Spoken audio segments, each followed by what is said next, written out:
bójú ayé ò ayé ṣámálámálá. mo máa bójú ọ̀run òkùnkùn ló ṣubúlẹ̀. mo máa bójú ọ̀run òkùnkùn ló ṣubúlẹ̀. mo ní ẹ̀ẹ́rẹ́ yìí o. kí ni dé sí Yorùbá o ọmọ aráyé, kí ni ṣẹlẹ̀ sí Yorùbá o ọmọ Oòduà o. yeyeyeyeyeye àwa máa ṣeun ọ̀rọ̀ là ń bẹ. Yorùbá ń ṣera wọn nítorí owó, Yorùbá ń jìra wọn lẹ́sẹ̀. ẹ kú ìwòyí láti Ọmọlúàbí Standards Organization, wọ́n ní a ti ń kàn sí yín. Wọ́n ní tí kò bá nídìí, wọ́n ní obìnrin kì í jẹ́ kúmólú.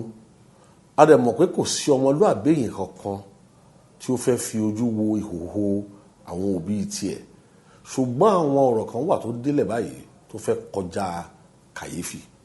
Ní àkọ́kọ́, a fẹ́ kọ́kọ́ dúpẹ́ lọ́wọ́ gbogbo àwọn àgbà àti àwọn akin tó dìde nígbà tí ara ń kan àwọn èèyàn wa lórí ọ̀rọ̀ àwọn adẹran ajíọmọgbé Fúlàní tó ráwọ ilẹ̀ Káàárọ̀ Oòjíire.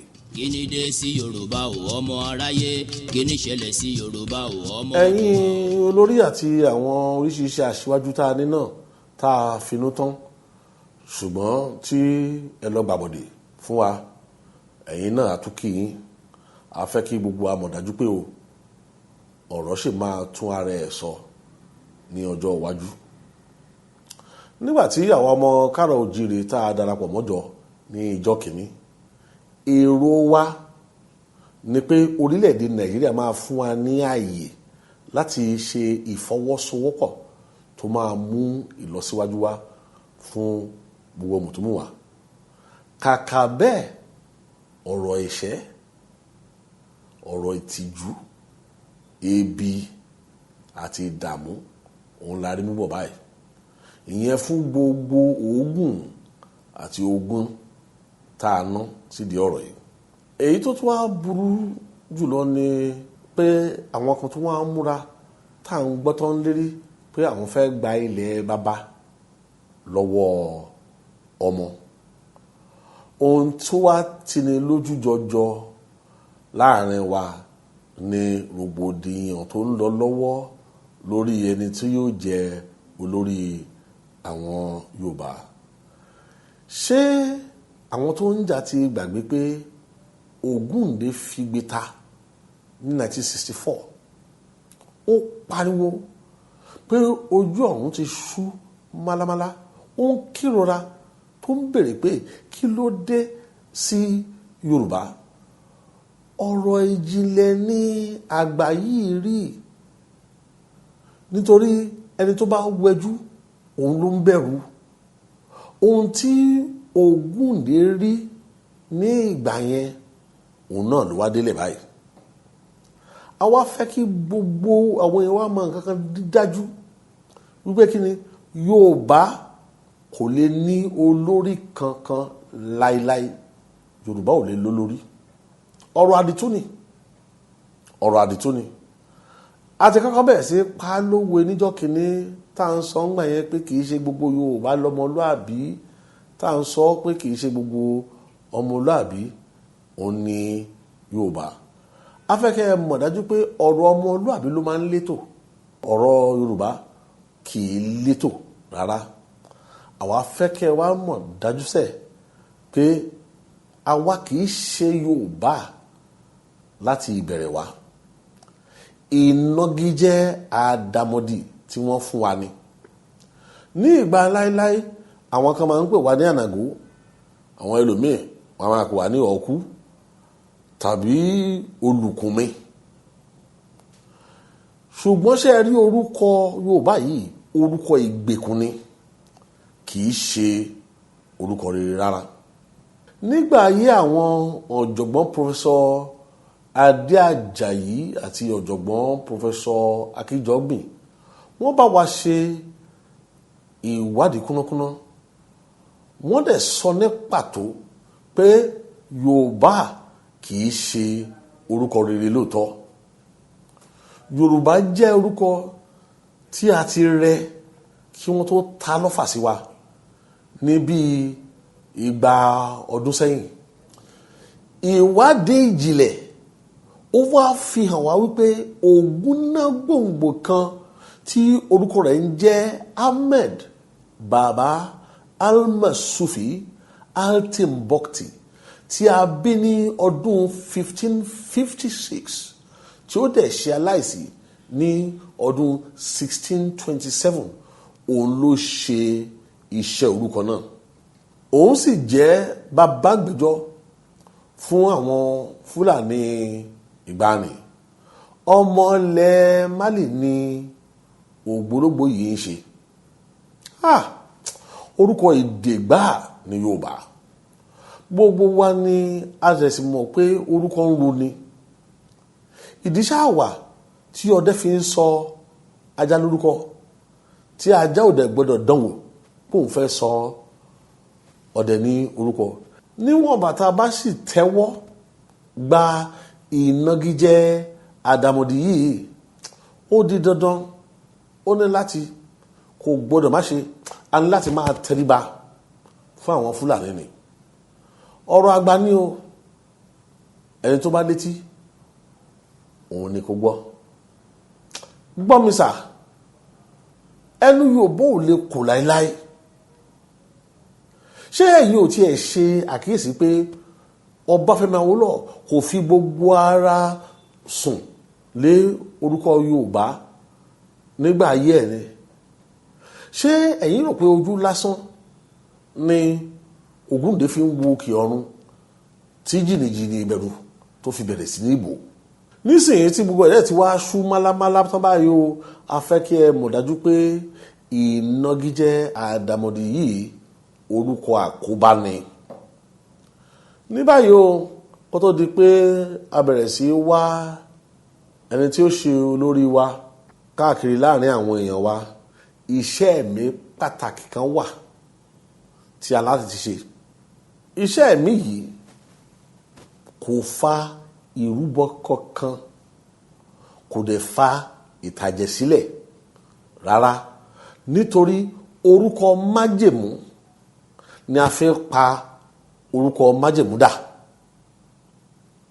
Kí àwa ọmọ ilẹ̀ Káàárọ̀-o-jíire ká bẹ̀rẹ̀ sí dúpẹ́ gidigidi lọ́wọ́ Ọlọ́run Olódùmarè tó fi ààyè àbáyọ sílẹ̀ fún wa láti kó wa yọ nínú ìdè burúkú tí a lọ kó sí yìí. Àgbọ́yé nígbà tí Ọbáfẹ́mi Awólọ́wọ̀ fọ́n fèrè ọmọlúàbí ọmọ Oòduà lọ́dún 1945 ní ìlú London, ìgbà yẹn ni ìràwọ̀ wa bẹ̀rẹ̀ sí ní tàn.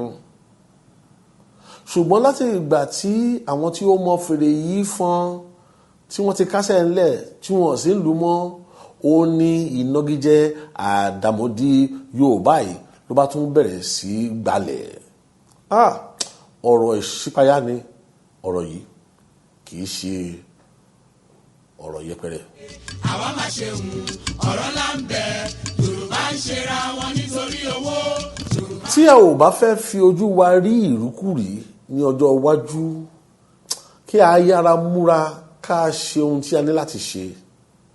Àwa mọ̀ pé Ògúndé sapá lóòótọ́, ṣùgbọ́n àwa fẹ́ dúpẹ́ lọ́wọ́ Ọlọ́run Olódùmarè tó kan afárá àánú tí àwa fi gun òkè lọ, òkè tó ju ìpele ọ̀run kẹta nínú ẹ̀mí tí ọmọ aráyé kò lè ré kọjá.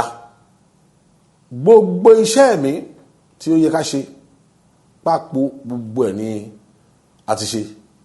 Èké sì ni ẹni tí ó bá wá béèrè owó ìrúbọ kankan lọ́wọ́ yín tàbí ó sọ̀rọ̀ ìtàjẹ̀sílẹ̀ èèyàn ní ojúbọ òrìṣà kankan. Ó dá wa lójú pé Ọlọ́run Olódùmarè á dá sẹ̀ríà fún ẹni bá dánrú ẹ̀ wò.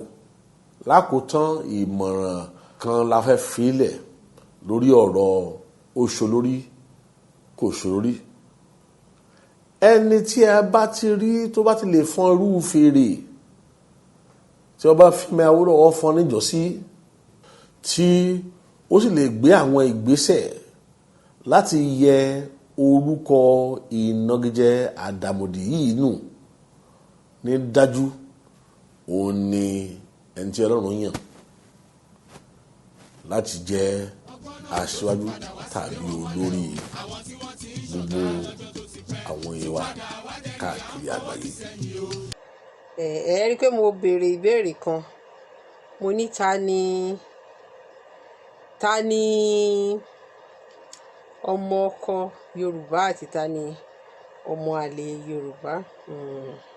Ìyá ò ṣeé pààrọ̀, bẹ́ẹ̀ dẹ̀ náà ni bàbá ò ṣeé pààrọ̀, bẹ́ẹ̀ dẹ̀ náà ni ọmọ ò ṣeé pààrọ̀. Àtọ̀ kan péré ló máa ń di ọmọ, bẹ́ẹ̀ ni àtọ̀ bàbá méjì ò lè di ọmọ. Ìdí nìyẹn tó jẹ́ pé ní ayé àtijọ́ kí DNA tó dé, tí obìnrin bá bí ọmọ àlè tán bá ṣòro ìdílé fún ẹ̀jẹ̀ bàbá ẹ̀ ló máa wà lára ẹ̀. Téèyàn bá bí ọmọ tó bá gbé ọmọ àlè fún ọkùnrin míì tó gbé ọmọ ọba fún Ọ̀ṣun, ẹ rí i pé ọmọ yìí náà nígbà tó bá máa ṣe DNA, ẹ rí i pé àtọ̀ kan péré ló máa ń di ọmọ, àtọ̀ ẹyọ kan ló ń di ọmọ, àtọ̀ bàbá méjì ò lè di ọmọ. Bẹ́ẹ̀ ni, so inú obìnrin kan dẹ̀ ló ń bí ọmọ, obìnrin kan. Èyí mú pẹ̀lú gbogbo eléyìí tóyìnbó ń ṣe tán ní surrogate parent, tó bá ṣe surrogate wọn tán tí wọ́n lọ gba egg àti kinní tó wá gbé sínú ẹlòmíì, ẹjọ́ ọmọ yẹn náà DNA bàbá ẹ̀ ló máa ní, kò lè ní DNA bàbá bàbá ẹ̀ ló máa bí. So bẹ́ẹ̀ náà ni so à ń bẹ̀rẹ̀ lecture díẹ̀díẹ̀ fún ara wa. Kí ni à ń sọ pé ta ni ọmọ àlè Yorùbá àti ọmọ ọkọ Yorùbá? Àwọn wo ni a lè pè ní ọmọ àlè? Àwọn wo la lè pè ní ọmọ ọkọ? Ǹjẹ́ tí mo bá sọ ọ̀rọ̀ yìí, ǹjẹ́ kò ní bí wa nínú báyìí? Ta ni ọmọ àlè? Ta ni ọmọ ọkọ? Ọmọ tí ò bá ní DNA bàbá ẹ̀ lára, òun náà ni wọ́n máa ń pè ní ọmọ ọkọ, ọmọ àlè. Ọmọ tó yẹ pé kò ní DNA bàbá tó bí lára, a máa ń pè ní ọmọ àlè. Ọmọ àlè ni ẹni tó jẹ́ pé kò ní ẹ̀jẹ̀ bàbá ẹ̀, ọmọ tí wọ́n bí fọ́kùnrin míì tán gbé wá fún bàbá ẹ̀, tó wá jẹ́ pé bàbá tí ò mọ̀ rí, tí ò ṣe ló mọ̀ gẹ́gẹ́ bí bàbá.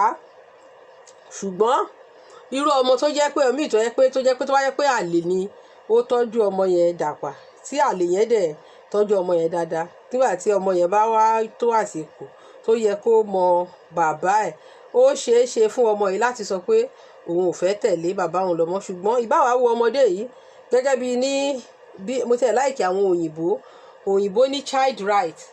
Ìbáwo àlè yẹn kó ti tọ́jú ọmọ yẹn títí tí ọmọ yẹn báyìí ti tó age tó fi lè decide, tí bàbá ẹ̀ tó bá lóun fẹ́ gba ọmọ òun, bàbá ni wọ́n máa gbé ọmọ fún. Ìyẹn gẹ́gẹ́ bí àwọn ìyẹn ní àṣà ti àwọn òyìnbó.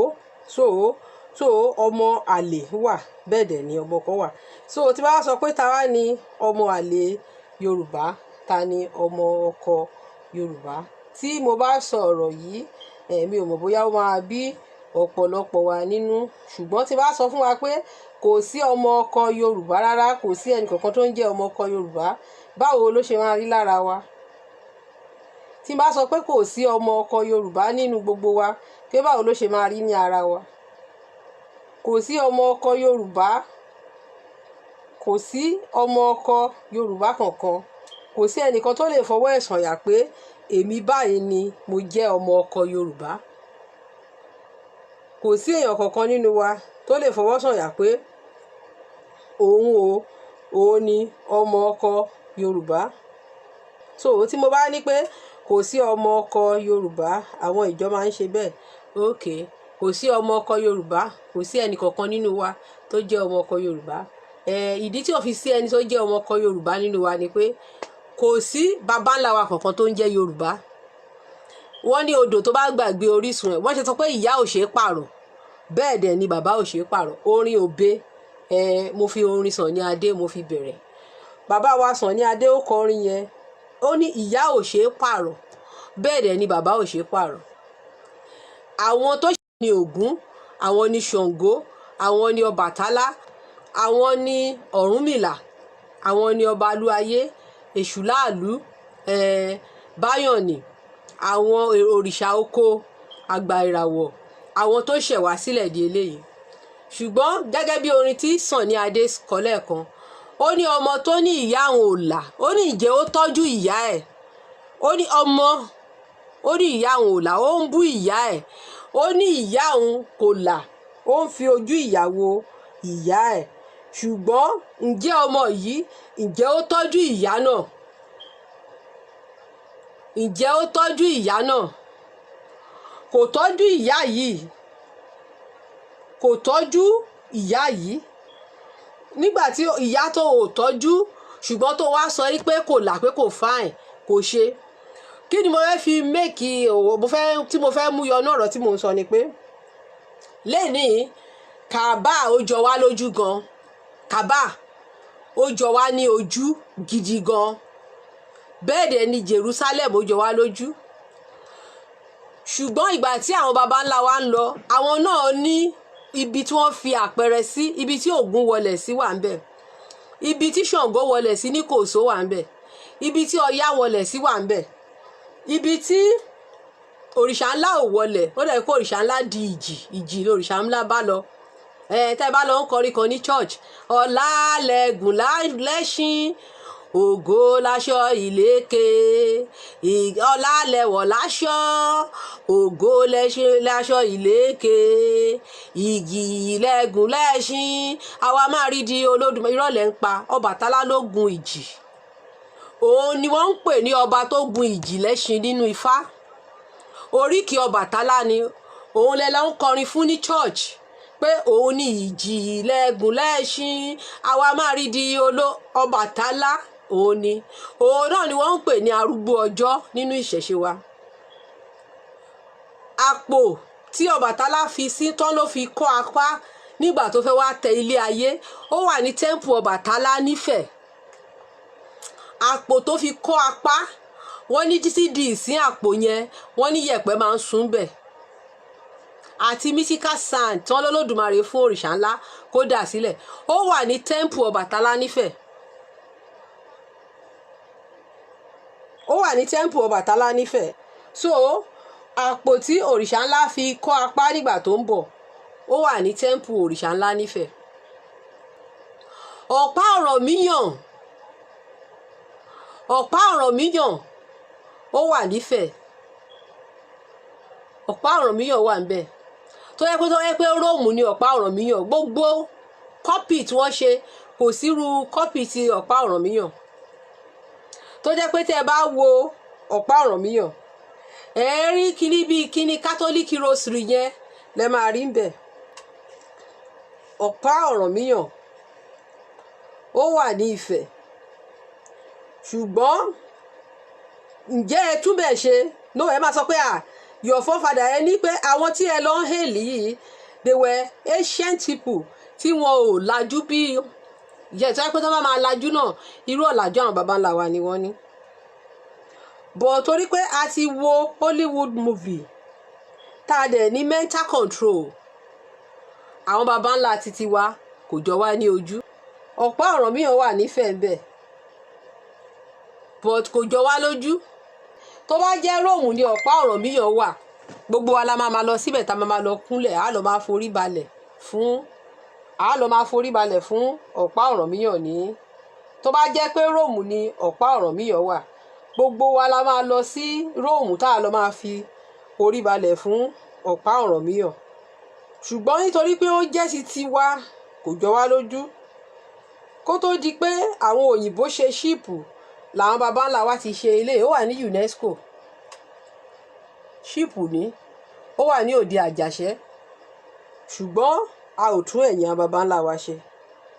Bẹ́ẹ̀ ni àwọn baba ńlá wa, bàbá wa Ògúnlákàyé Ọtímọlẹ̀, wọ́n ní architect ni. Kó tó di pé àwọn òyìnbó bẹ̀rẹ̀ sí ní kọ́ ilé, ara àwọn architecture àwọn baba ńlá wa lélẹ̀. Wọ́n ti sọ di World Heritage mọ́ yín lọ́wọ́ báyìí o. Ìgbà tí àwọn baba ńlá wa ń kọ́ eléyìí, àwọn òyìnbó sì ń gbé ní Àtíbàbà. Ṣùgbọ́n lẹ́ni àwọn bàbá yìí wọn ò jọ wá lójú.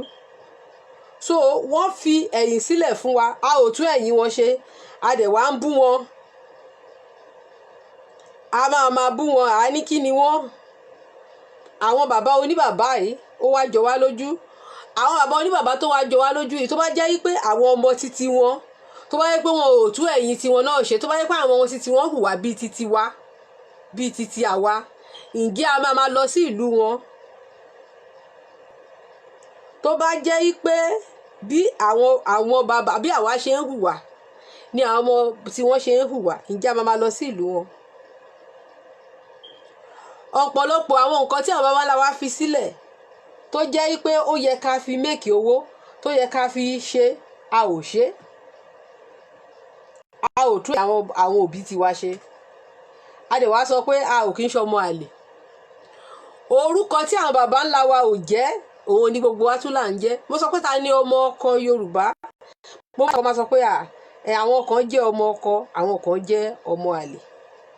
òun ni mo ṣe béèrè pé kò mí pé téèyàn bá ń sọ̀rọ̀ pé òun fẹ́ gba ilẹ̀, ẹ fẹ́ gba òmìnira ilẹ̀ fún àwọn ilẹ̀ táwọn baba ńlá wa tẹ̀dó,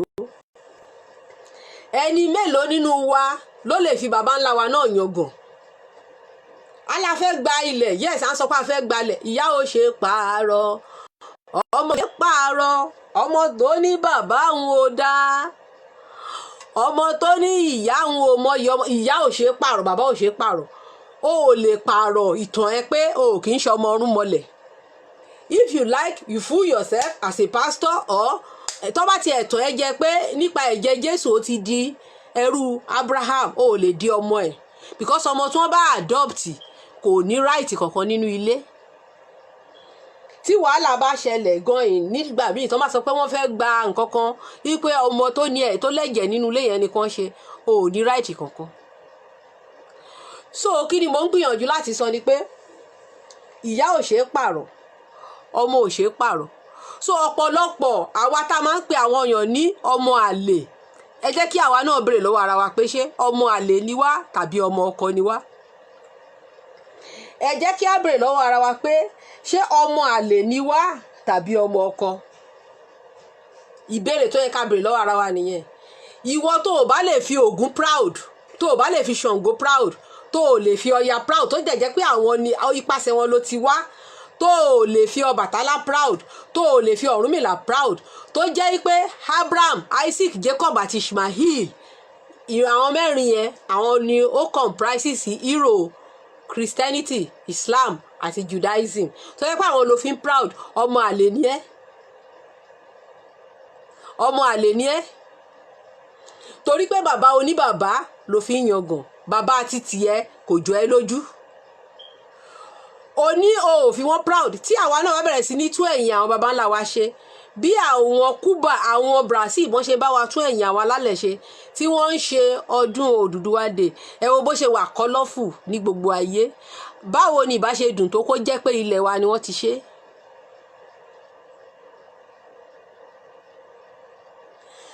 báwo ni ìbá ṣe dùn tó kó jẹ́ pé ilẹ̀ wa ni wọ́n ti ṣe? ṣé wọn pé tá a bá dé Brazil báyìí wọ́n máa tó bá sọ pé ọmọ Oòduà ni mí, ọmọ ilẹ̀ káàárọ̀ àjíire, àwọn òyìnbó yẹn náà tún máa wò wá bẹ́ẹ̀ ni pé who are this, àtúnjọ wọn lójú. so tẹ bá wá sọ pé èèyàn kan jẹ́ ọmọ Yorùbá àtàtà ẹnìkan, kò sí Yorùbá ò bí ọmọ kankan, kò sí ọmọ Yorùbá àtàtà kankan, because number one, orúkọ tá a pè ní Yorùbá, orúkọ ọmọ àlè ni. tí bá ń pera mi lọ́mọ Yorùbá ń sin ọmọ àlè ni mí, mi ò ní ancestor tó ń jẹ́ Yorùbá.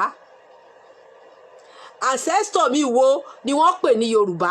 ṣé Odùduwà náà pè ní Yorùbá ni, àbí Ògún náà pè ní Yorùbá, àbí Ṣàngó, àbí Ọbàtálá, àbí Ọ̀rúnmìlà? káti ẹ̀ka àwọn irúnmọlẹ̀ ńlá 16 yẹn, Èṣù láàlú ni, tàbí Ọbalúayé, tàbí òrìṣà oko, tàbí Ajé? ṣé èwo ló ń jẹ́ Yorùbá nínú wọn? so nígbà tí mo wá sọ pé mo jẹ́ ọmọ Yorùbá, tí mo dẹ̀ pera mi ní ìran Yorùbá, ìran ìwé ẹ̀mọ kan tó ń pè ní ìran ni genealogy, ìran tí Yorùbá ṣẹ̀ sílẹ̀. ta ni Yorùbá nínú àwọn baba ńlá mi? tó dẹ̀ jẹ́ pé ìgbà tí òyìnbó fẹ́ kó wa lẹ́rú, tó fẹ́ ká lose identity wa, ni wọ́n yí orúkọ wa padà kúrò nínú ìran ìyè òòdáyé, tí wọ́n wá sọ wá di ìran Yorùbá. so ó ṣeé ṣe fún wọn láti tún ìtàn wa kọ. ìdí nìyẹn tí àwọn ọba aládé tí wọn ò fi mọ ìtàn ara wọn. very unfortunate. àwọn ọba tó yẹ ká lọ bá fún history pé bàbá we need history, àwọn gan dorí ìtàn kodò. àwọn ọba aládé tí wọ́n ní tí wọ́n pé ó yẹ we supposed to go to them for history wọ́n dorí ìtàn kodò. This is the archaeology evidence of Nimrod. Ṣé ìran baba ńlá mi kọ̀ọ̀kan múra bí eléyìí rí? Àwọn Akkadian Sargon náà ni Nimrod. Did my own ancestor ever múra báyìí? So báwo ni mo ṣe bá rí i pé ó múra, ó wọ bí ìtọ̀bá, ó fi nǹkan borí, ó wé kinní. Ẹ jọ̀ọ́ ṣé ìran baba ńlá tèmi ṣé nǹkan tí wọ́n ń wé nìyẹn àbí adé ni wọ́n ń dé? This is Nimrod ní. A ti wà ní age information, a ti wà ní age information la wà yìí. Ṣé ìran baba ńlá tèmi ṣé wọ́n múra báyìí? Nígbà tí wọ́n dẹ̀ kọ ìwé ìtàn yìí pé ẹni tó jẹ́ baba ńlá wa ní tí ọ̀pọ̀lọpọ̀ wa dẹ̀ ń pera wa ní ọmọ Lámúrúdu. Ẹ jọ̀ọ́ kí lóríkì Lámúrúdu? Kí ni àwọn baba ńlá wa ìtàn wo kí ni àwọn baba ńlá wa preserve láti link wa mọ́ Lámúrúdu? Kí ni oríkì tí Lámúrúdu ní nínú ìṣẹ̀ṣe wa? Ta ló ń jẹ́ Lámúrúdu? Ta ni Lámúrúdu? Because nípa ìtàn la fi máa ń mọ oríkì. Oríkì wo ni Lámúrúdu ní?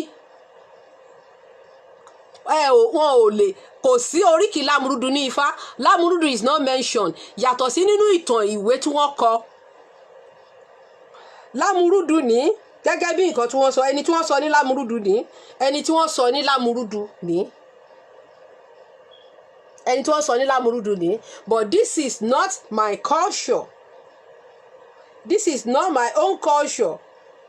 Àwọn wo ló ń múra bí ìran Lámúrúdu? Culture doesn't change. Àwọn Ethiopian Jews lélẹ́yìí. These are Ethiopian Jews. Àwọn Ethiopian Jews ni, this is their ancestral culture wọn lélẹ́yìí. I'm coming. Àwọn Ethiopian Jews lélẹ́yìí. This is their ancestral culture. Àwọn ló múra bí Lámúrúdu. They are black people as well, but àwọn ló múra bí Lámúrúdu. So what I'm trying to say is that that is their central culture. I'm not condemning them, but I'm showing you. Àwọn wọ̀nyí ni wọ́n pe ara wọn ní ọmọ ní India. Wọ́n wà ní India. Àwọn ni wọ́n pe ara wọn ní ọmọ Brahma, ìran Ànábì Ibrahim ní India. Ibrahim tí wọ́n tẹ̀ ká nípa nínú Bible. Àwọn tó pe ara wọn ní ìran ẹ̀ ní India lélẹ́yìí. Àwọn náà máa ń claim pé àwọn náà choose. Àwọn priest wọn nìyẹn. So àwọn lélẹ́yìí, culture will change. Culture will change. Culture never change. Ṣé àwọn àtàwọn Ethiopian Jews ṣé dressing wọn ò jọra wọn? Ẹ jọ̀ọ́ ṣá tá bá múra bí eléyìí nínú ìṣẹ̀ṣe wa, a copy ni, kò ń ṣe culture wa. We copy. It's not our culture. So àwọn kan sọ pé àwọn baba ńlá àwọn ni Moorish king. Àwọn kọ́ Moorish king lélẹ́yìí tó rúlu Europe. Ẹ wò wọ́n báyìí. These are Moorish king. Ó wà online, ẹ lọ Google ẹ̀. Àwọn Moorish king lélẹ́yìí. This is àwọn Moorish ní. Àwọn Moorish lélẹ́yìí. And àwọn tó ń claim pé àwọn jẹ́ Moorish ní time wa yìí, wọ́n wà ní àwọn tó ń pè àwọn tribe tó ń pè ní Moorish gangan tó ń pè ní Mo. Àwọn náà fi sọ Morocco. Àwọn èèyàn dúdú ni wọ́n. Àwọn ni Moroccans. Mo ti níyàn tajọ. Mo ti pàdé ọmọ Morocco tó jẹ́ Moorish rí. Ó kọlà. Àwọn ni, these are Moorish people. But we don't practice this culture. So why are you claiming a fake identity? Olùmọ̀ sọ pé ta ni ọmọ àlè, ta ni ọmọ ọkọ. Ọmọ tí ò mọ history ẹ̀ tó ń claim fake identity. Ó dẹ̀ wá ń sọ pé èèyàn kan jọ ọmọ àlè.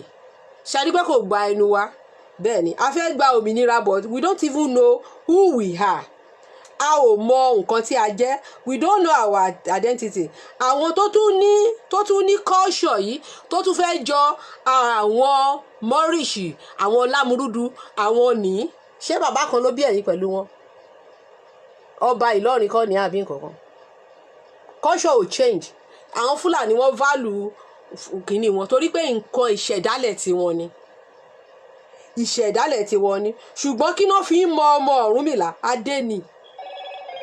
Adé la fi ń mọ ọmọ Ọ̀rúnmìlà. Adé la fi ń mọ ọmọ Bàtálá. Adé la fi ń mọ, torí gbogbo eléyìí plagiarism nígbà tí wọ́n mọ̀ pé wọ́n tún fẹ́ tàn wá yes ni wọ́n lọ wé láwàní sórí Ọbàtálá. Ọbàtálá ò wé láwàní torí statue is recent. Future programming náà fi statue yìí ṣe fún yín tó bá máa tó 20 years tí wọn bá sọ̀rọ̀ lórí statue yìí èyí táwọn generation máa sọ pé Ọbàtálá ń wé tọ̀bán. Ọbàtálá ò dẹ̀ wé tọ̀bán. Aládé ṣẹ̀ṣẹ̀ fún lórí kí Ọbàtálá adé ṣẹ̀ṣẹ̀ fún ṣé wọn kò sẹ́ni tó kí Ọbàtálá ní oníláwà ní ṣẹ̀ṣẹ̀ fún aládé ṣẹ̀ṣẹ̀ ìfún òun ni wọ́n ń pe Ọbàtálá ṣùgbọ́n ẹ wo future program tó ń lọ lọ́wọ́. So this one will make you to lose your own identity. So aládé ṣẹ̀ṣẹ̀ fún òun ni òrìṣà ńlá. So a ní a ò mọ̀ we claim that this is like this one now this is òrìṣà ńlá. Àwọn statue òrìṣà ńlá ni ẹ mọ̀ pé lamb stand carry Olódùmarè níṣẹ́ rí adé tó bò lójú ìyẹn ni statue correct tó jẹ́ correct statue òrìṣà ńlá. So Odùduwà lélẹ́yìí ṣé Odùduwà àti Lámúrúdu ṣé wọ́n jọra wọn? Ṣé wọ́n jọra wọn? Ṣé wọ́n ẹni ọmọ Lámúrúdu l'Odùduwà ṣé wọ́n jọ ara? Ṣé ẹni tó bá tiẹ̀ pa àwọn ìtàn kan fún wa àwa gbọ́n láti lo common sense wa pé ǹjẹ́ ìwà àti ìṣe wa ǹjẹ́ ó jọ ìmúra àwọn ọmọ Lámúrúdu? Tó bá kọ ìwé fún mi láti sọ pé mo jẹ́ ọmọ èèyàn kan ṣùgbọ́n tí mi ò rí ìtàn yìí nínú orísun mi so ǹjẹ́ ó yẹ kémi fúnra ara mi ó yẹ kí n tún ìtàn ara mi kọ kí n sọ fún ayé pé ipe kò rí bẹ́ẹ̀. I need to rewrite my own history. Yes tó bá sọ òrìṣà ńlá ní this is òrìṣà ńlá. This is òrìṣà ńlá aládé ṣẹ̀ṣẹ̀ fún. Òrìṣà ńlá nìyẹn alábàálàṣẹ aládé ṣẹ̀ṣẹ̀ fún. Odùduwà lélẹ́yìí ẹ lè rí ibi tí wọ́n ti ya ibi tó Odùduwà wọlé sí nífẹ̀ẹ́ ní. Ṣé ìnìtẹ̀rí yẹn ibi sport tó Odùduwà wọlé sí nífẹ̀ẹ́ nìyẹn. So Odùduwà tó jẹ́ ọmọ Lámúrúdu ó wá wọlé sífẹ̀ ẹ̀yin ti rí ibi tí èèyàn ti lọ ń wọlé sílùú onílùú rí. Then Lámúrúdu tẹ́ wá ń sọ yìí kí ni relationship tó wà láàrin àwọn àti àwọn Lámúrúdu? Ara future programming tí wọ́n ń ṣe fún yín òun ni eléyìí inú yín náà máa dùn yàyàyàyà ṣe rí báyìí wọ́n ti wé tọ̀bán sórí Ọbàtálá so wọ́n ti ń program yín lọ nìyẹn. So in 20 years time àwọn ọmọ tó ń bọ̀ wọ́n á sọ pé wọ́n á lọ sí orí kínní wọ́n á lọ mú kínní God of Thunder tí wọ́n sọ ọ́nù Bible lélẹ́yìí tí wọ́n ló ń sún àrá ẹ wò báyìí tí wọ́n bá tàn mí mi ò tanra mi mọ́. Did you see this is the God of Thunder tẹ́ bá lọ ń jó ń ṣọ̀tẹ́ sọ pé àrá kan máa sán kólúwa yín dé God of Thunder tó wà nínú Bible ní ó wà ní Israel tó wà ní Megiddo God of Thunder àbí kì í ṣe irú adé kì í ṣe irú adé kọ́ lẹ rí lórí ẹ̀ yẹn kì í ṣe adé lẹ rí lórí ẹ̀ yẹn God of Thunder ní Ṣàngó ayílẹ̀gbẹ́ ọ̀run òun ni God of Thunder tí gbogbo yes ìjọ tí mo ti rí ni mi ò ti believe Yahweh mọ́ mi ò believe mọ́ o mo sorry o mi ò ní believe ní Yahweh o tó bá ń wá sórí program mi ò ní faith nínú Yahweh torí mo rí proof mi ò dẹ̀ ní faith pé mi ò believe ní Yahweh ìjọ yẹn ni mo ti fúnra mi ní brain pé àti pé Yahweh iná ò sàn iná ò ṣẹ iná àti bí ọdún 5 tí mo ti kọ́kọ́ rí kinní 5 years ago ni mo rí àtijọ́ yẹn mi ò ti gba Yahweh gbọ́ mọ́ pé no wonder ta fi ń kọrin ní church ìgbà yẹn tí mo kọ́kọ́ bẹ̀rẹ̀ teaching pé Yahweh pé àwọn kan bú mi àwọn kan ò tiẹ̀ kí mi mọ́ I don't care àgbà yẹn lè mi ò believe Yahweh mọ́ mi ò ní believe nínú Yahweh mọ́. Eléyìí ó wà ní ilẹ̀ wa ní Ọ̀ṣun Òṣogbo ó ti wà ní ilẹ̀ wa kóyìnbó tó dé UNESCO ṣe rí báyìí UNESCO World Heritage UNESCO World Heritage UNESCO World Heritage UNESCO World Heritage ó wà ní ilẹ̀ yín ṣùgbọ́n ẹ kọ̀ yẹn sílẹ̀ ẹ wá ní pé ẹjọ́ ọmọ ọkọ ẹ káre ọmọ ọkọ káre ọmọ ọkọ lùkà ẹ káre gidi gan ọmọ ẹ dẹ̀ wá lánàá gbàgà ẹ láwọn kankínkí ọmọ akínní kan 1931 náà ṣẹ̀ṣẹ̀ kọ́ eléyìí gbogbo yín máa lọ sábẹ́ ẹ lọ máa kúnlẹ̀ fún.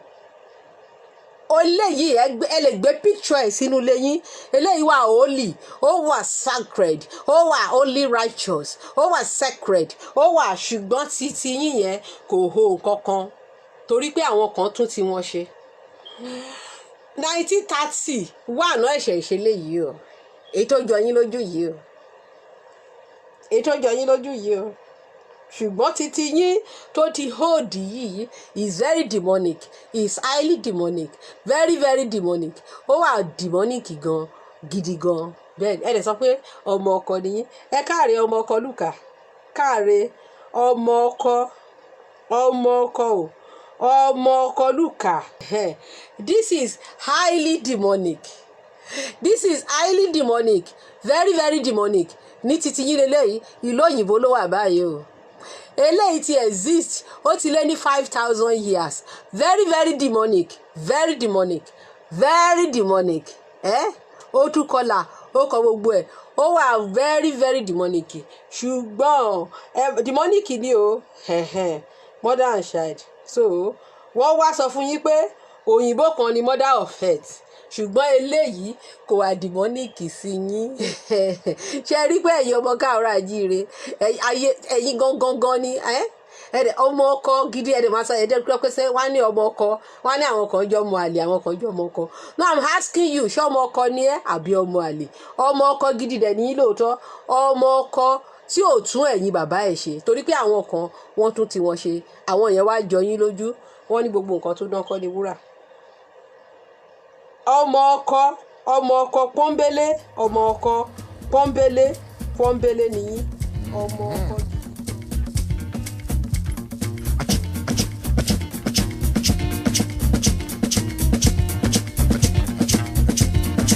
Oh,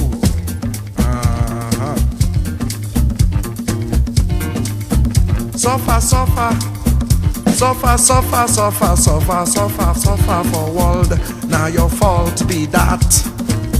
Me I say, now your fault be that.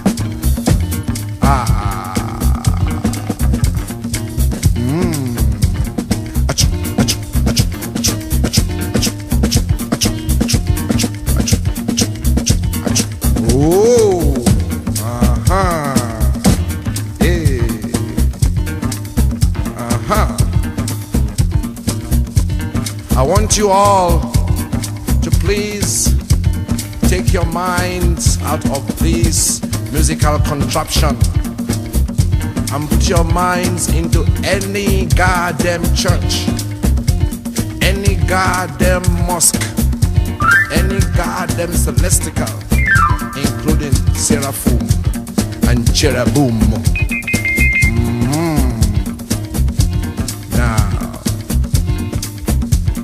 We're all there now. Our minds are in those places. Here we go. Suffer for world. Amen. Enjoy for heaven. Amen. Christians go they yab. In spiritum heaviness. Muslims go they call. Allahu Akbar. Suffer for world. Amen. Enjoy for heaven. Amen. Christians go they yab. In spiritum heaviness. Muslims go they call Allahu Akbar. Open your eye everywhere. Archbishop na miliki, Pope na enjoyment, Imamu na gbaladun. Archbishop na miliki, Pope na enjoyment, Imamu na gbaladun. Ra ra ra ra. Archbishop they enjoy, Pope said they enjoy, Imam said they enjoy.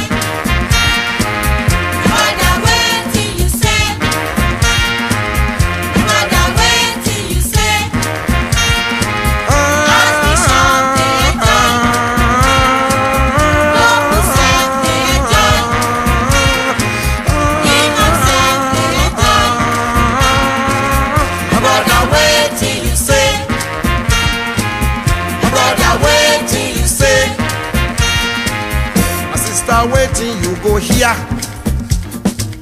My sister waiting you go here. Archbishop de for London, Pope de for Rome, Imam de for Mecca. Archbishop de for London, Pope de for Rome, Imam de for Mecca. My people them go they follow Bishop, them go follow Pope, them go follow Imam, them go for London, them go for Rome. Them go for Mecca. Them go carry all the money. Them go Juba Bishop, Juba Pope, Juba Imam. Them go start to yab themselves. In spirit from heaven is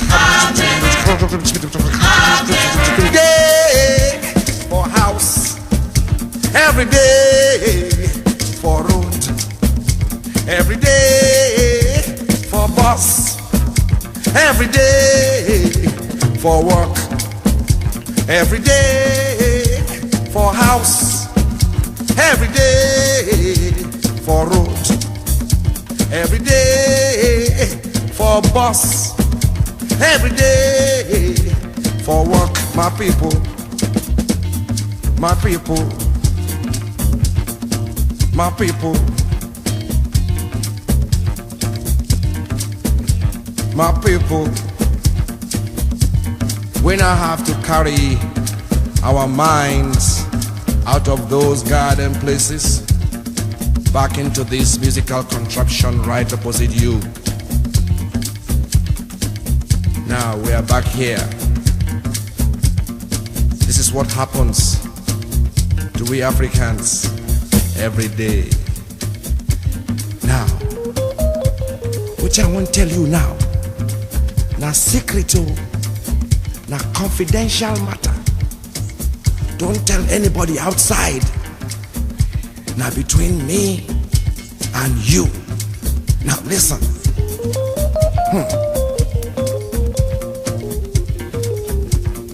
As they say before, they happen to all of us every day. We Africans all over the world.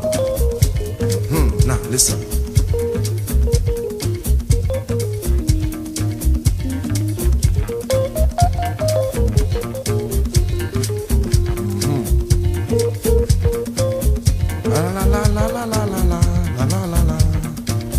Every day my people they inside bus.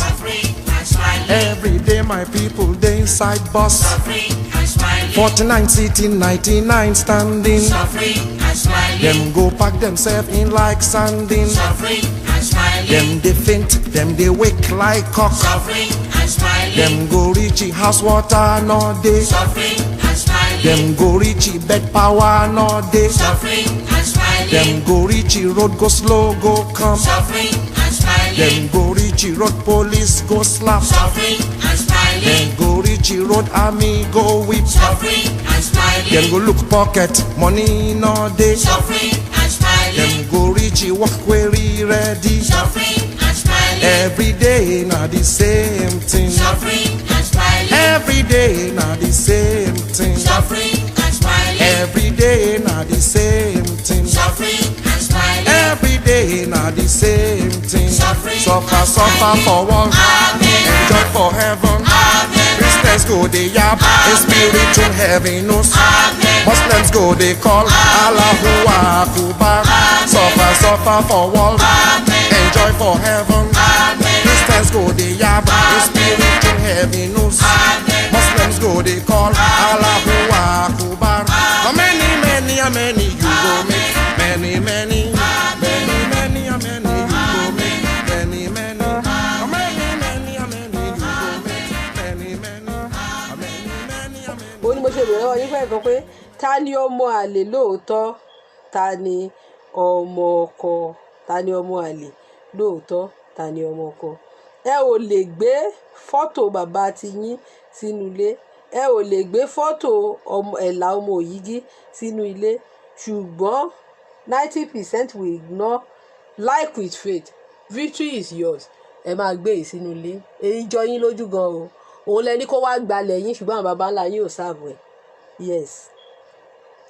Yeah. Ẹ lè gbé ìyẹn sínú ilé, ẹ lè gbé tiyín, ẹ ò lè gbé tiyín sínú ilé láéláé. Bẹ́ẹ̀ ni, ẹ má jẹ́ kán tàn mí mọ́. Tán bá tàn mí, mi ò tanra mi. These are archaeology evidences. These are archaeology evidences. Look at it here. Look at it. Kò yí padà. It will never change. This is the God of thunder. Have you seen it? God of thunder rèé. Ṣé rí adé ní orí ẹ̀? Ṣé rí òṣè ní ọwọ́ ẹ̀? Ara wọ́ọ̀lù ló wà. Gbogbo ibi táwọn baba ńlá wa dé láyé ni wọ́n fàpẹ̀rẹ̀ síbẹ̀. kò síbi tí àwọn ọ̀rúnmọlẹ̀ dé tí wọn ò fi àpẹẹrẹ a dẹ̀ ń rí gbogbo àpẹẹrẹ yẹn. Ìgbà tẹ̀mí ṣe research lèmi tí n bá ti rí statue baba ńlá mi tẹ́ bá change orúkọ ẹ̀ màá mọ̀ pé òun lẹ́ ń sọ. Ìbá wù yín kẹ́ ẹ sọ ní tẹ́ bá sọ ní Solomon ẹ bá sọ ní John màá mọ̀ pé baba ńlá tèmi ni. Ṣàngó ò pé méjì, Ṣàngó kan ló wà. I want you people to read it. Ṣé ẹ rọ́dún tóyìnbó ti kọ̀wé yìí? 18 ìdí tóyìnbó ò ṣe lọ mò ń bọ̀ o. 1894 lòyìnbó ti kọ ìwé yìí. Bàbá tó fẹ́ fi ọmọ rúbọ ní. Bàbá tó fẹ́ fi ọmọ rúbọ ní. Ẹni tó stop ọmọ nìyẹn. Bàbá tó fẹ́ fi ọmọ rúbọ nìyẹn.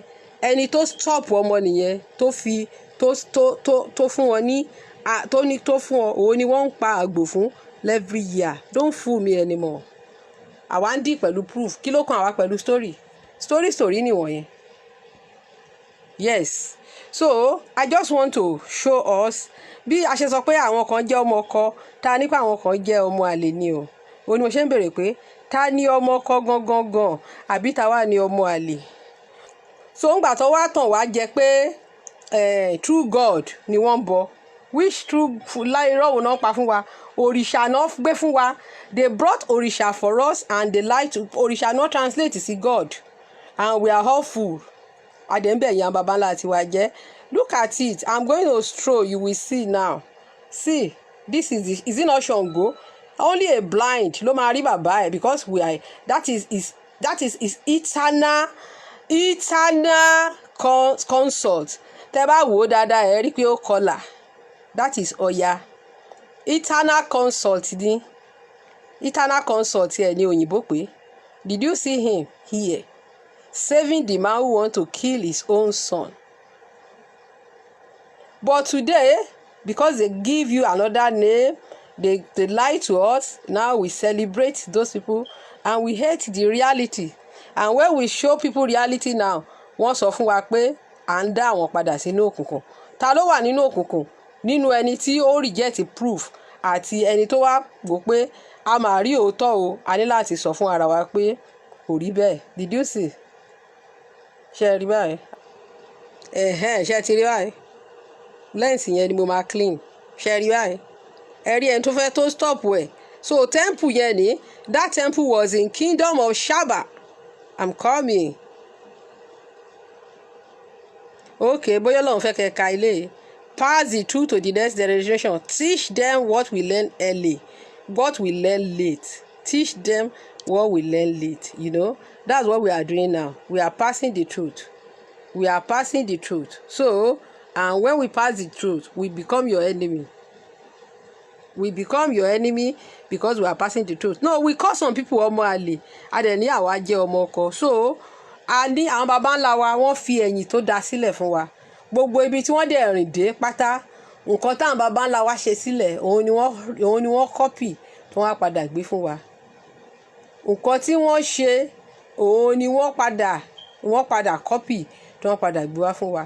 So ńgbà tán máa kọ́ òyìnbó máa change orúkọ wọn but èmi ò lè rí statue baba ńlá tèmi kí n má mọ̀ pé baba ńlá mi náà máa wọ̀. Ṣàngó ò pé méjì.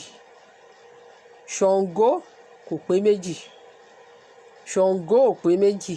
So but lẹ́ẹ̀ni a máa bú àwọn baba ńlá tiwa. A ò ní àwọn tó jẹ́ bàbá oníbàbá yẹn a máa yìn wọ́n. Àwọn yẹn la máa sọ pé àwọn ló wà òkè. Ṣùgbọ́n àwọn baba ńlá titi wa ń kọ́ a máa sọ pé àwọn baba ńlá wa ń kọ́ a máa sọ pé they are demon. A máa pè wọ́n ní idol. This is an idol. Idol ni. Idol lélẹ́yìí tó wà lọ́dọ̀ titi wa ní ọ̀dọ̀ wa. This is an idol tó wà ní ilẹ̀ titi wa. But this is a God ní Israel. The same thing. God lélẹ́yìí ní Israel. This is a God. Ẹ fẹ́ gba òmìnira nísìn. Ẹ ò gbàgbọ́ nínú àwọn alálẹ̀. Ẹ gbàgbọ́ nínú àwọn baba ńlá yín. You don't believe in your own ancestor. Ẹ believe nínú àwọn tó tẹ̀lẹ̀ dó. Ẹ ṣèbà fún wọn ẹ ṣe kankan. Ẹ dẹ̀ rò pé Ọlọ́run á dẹ̀ fún yín lómìnira náà bẹ́ẹ̀. Téèyàn ò bá rántí òbí ẹ̀. Ó ní mo ṣe play orin òbé yẹn sàn níyẹn lẹ́kan pé ìyá ò ṣe é pààrọ̀. Bẹ́ẹ̀ dẹ̀ ni bàbá ò ṣe é pààrọ̀. ìyá ò ṣeé pààrọ̀ bẹ́ẹ̀ ni bàbá ò ṣeé pààrọ̀. Adé leléyìí ara àwọn artifact wa ní ó wà ńlẹ̀ wa, this is it. Tẹ bá irú adé kì í ṣe adé tó ń dé lóyìnbó sí leléyìí tó jọ wá lójú tólúwo ṣẹ̀ṣẹ̀ lọ ṣe tó wá jọ olúwo lójú, òun ní èṣù láàlú ló ń de, òun ní this is èṣù láàlú láàróyè, èṣù ọ̀dàrà, ara àwọn ancient statue èṣù lélẹ̀. Kí ló dé tí àwọn dẹ̀ sọ pé tí a bá ṣì ń tẹ̀lé ìlànà àwọn baba ńlá wa àwa máa lọ sọ́run àpáàdì? Àwọn ló sọ fún wa pé a máa lọ sọ́run àpáàdì tá a bá tẹ̀lé àwọn baba ńlá wa, ṣùgbọ́n àwọn ní ọ̀dọ̀ titi wọn ò fi ìlànà àwọn baba ńlá titi wọn sílẹ̀. Nǹkan táwọn baba ńlá wọn fún wọn, wọ́n ń lò, wọ́n fi ń ṣe spirituality, wọ́n dẹ̀ fi ń control, wọ́n fi ń conquer, wọ́n fi ń ṣe gbogbo, wọ́n fi ń control everybody. Ẹ rò pé ẹ̀yin ò lè wà lórí ìtẹ́ kó má lágbára? Ṣé ẹ rò pé irú mi ń ṣe ò lè ẹni tó ní agbára tọ́lọ́run fún ní agbára òun ló lè control, because ẹni tó bá jẹ́ alágbára tọ́lọ́run fi sí ipò gbogbo ayé ló máa bá jà. Because àwọn èèyàn wa lè ní ẹ̀sìn tá à ń ṣe is just blind faith, you know. Ẹ̀sìn afọ́jú là ń ṣe léde yìí. Irú kinní tí olúwo lọ ṣe leléyìí, èṣù láàlú, fìlà èṣù láàlú ni olúwo ń dé sìn, tólúwo fóun dé fìlà Ọlọ́run, you see, èṣù àbí kì í ṣe èṣù lẹ́rí yẹn, torí pé bí tí mo kọjú ẹ̀ sí èṣù láàlú nìyẹn. Èṣù ló wọ kẹ̀m̀bẹ̀ǹbẹ̀ yẹn. Tẹ bá sọ pé bàbá yín kan wọ kẹ̀m̀bẹ̀ rí bí ìjà, èṣù láàlú ló wọ kẹ̀m̀bẹ̀ǹbẹ̀ yẹn. Na èṣù dey wear kẹ̀m̀bẹ̀ for that place. Eléyìí ni wọ́n ń pè ní symbol of Judaism. Wọ́n pè kan ní Star of David, wọ́n pè kan ní ti Ògbóni. Kí ni mò ń try láti sọ ni pé torí ìgbà kan tí Kánú tó ní pé brother wa Kánú ó ní kíní Israel ó lóun ni wọ́n fi ṣe kíní Nàìjíríà, ìgbà yẹn ni mo lọ gbé jáde pé ibi tí òun leléyìí kò ń ṣe kíní Israel kankan, inú tradition wa òun ni wọ́n ti wá. Símbọ́ọ̀lù Ògbóni táwọn baba ńlá wa fi ṣe governance, òun náà fi kọ́kọ́ ṣe owó West Africa. Bí ọ̀rọ̀ tí baba Aláàfin sọ pé kì í ṣe negotiation tí Aláàfin bá wọn ṣe, òun ni wọ́n tẹ̀lé. Nígbà tí àwọn òyìnbó wọ́n lélẹ̀ jẹ́ ti Judaism, wọ́n fi ṣe owó, kò wá láti Israel bí kò ṣe pé ilẹ̀ káàrọ̀ àjíire Odùduwà ni ló organize governance, symbol Odùduwà ni, ṣùgbọ́n wọ́n sọ pé King David ló ní. Ṣùgbọ́n eléyìí tí Odùduwà nìyẹn ó wà demonic, very very demonic. Ṣùgbọ́n eléyìí tí King David ṣe yẹn, èyí tí wọ́n pè ní ti King David yẹn, ó jọ yín lójú gan. Ṣùgbọ́n tí Odùduwà yẹn is highly demonic, very very demonic, very demonic, sending you guys to hell fire. Hell, ẹ máa jó níná, ẹ jó láti iná kan, from one iná kan báyìí wọ́n máa ti jù yín, tó máa jù yín láti iná kan wọ́n á tún jù yín sínú míì, wọ́n á jù yín láti iná kan báyìí wọ́n á jù yín sí nǹkan míì. So I'm asking you quick question. Kí ni eléyìí? This 6 crown is from Ọ̀yọ́ Aláàfin. Òjò ṣe Ọ̀yọ́ Aláàfin, ṣé òjò ṣe ọmọ òjò Ugbu Àtìbà, you know, torí oríkì yẹn ti sá lọ lórí mi sìn. This is from Ọ̀yọ́ Aláàfin. Àwọn òyìnbó ò kì í dé adé kan tó wá sọ́dọ̀ yín. Nígbà tí wọ́n wá sọ́dọ̀ yín tán, àwọn náà ṣerú adé yìí, British òun ni.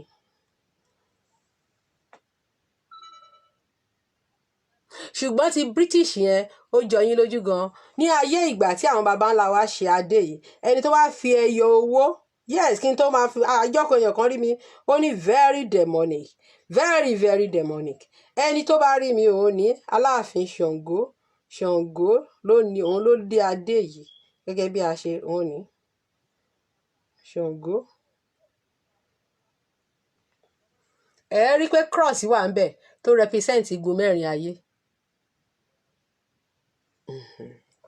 Ẹni ẹ̀ kì í ṣe ọmọ àlè ọmọ ọkọ nìyí o, ọmọ ọkọ sábàtà ti British lélẹ̀ ó jọ yín lójú. Àwọn British ò kì í dé adé kó tó di pé wọ́n wá sọ́dọ̀ wa, fìlà ni wọ́n dé, hat ni àwọn baba ńlá wọn dé.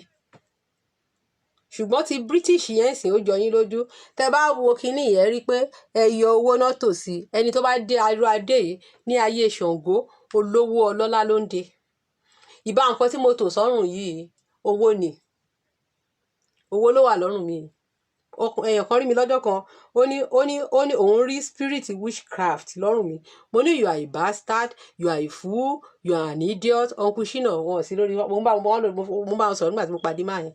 Mo ní you are a fool. Mo ní ìgbà kan wà ẹni tó bá nírú nǹkan tó wà lọ́rùn mi ebi ò ní pa. Owó tán kọ́kọ́ náà rèé. Owó tán kọ́kọ́ náà lélẹ̀ owó ní currency. The first currency lélẹ̀ ṣùgbọ́n kò jọ yín lójúmọ́. Ẹni tó bá wá fi currency sọ́rùn ẹni is a fool. Àwọn òyìnbó ló challenge mi àti mo káwọn òyìnbó gan máa ń wọ̀ mo ní kí ló dé táwọn òyìnbó ṣe máa ń wọ̀ kíní mo ní èmi gan mọ̀ wọ̀ mi ti ràn anybody níṣẹ́ mọ́. I will be wearing it. Láwọn baba ńlá yín ò kàwé ẹni wọn ò kàwé ṣùgbọ́n this is Odùduwà shrine. Map of Africa ló wà nínú shrine Odùduwà nífẹ̀ẹ́ yìí. Ẹyọ owó náà fi ṣe òun náà fi tó Odùduwà ti yà síbẹ̀ kó tó di pé òyìnbó ṣe ẹni wọn ò kàwé wọn ò mọ̀ ọkọ wọn ò mọ̀ ọkà ṣùgbọ́n Odùduwà ti ṣe eléyìí tó bá jẹ́ pé Israel eléyìí wà gbogbo yín lẹ máa lọ máa wò káàkiri. Gbogbo yín lẹ lọ máa wò káàkiri. Gbogbo yín lẹ lọ máa wò káàkiri.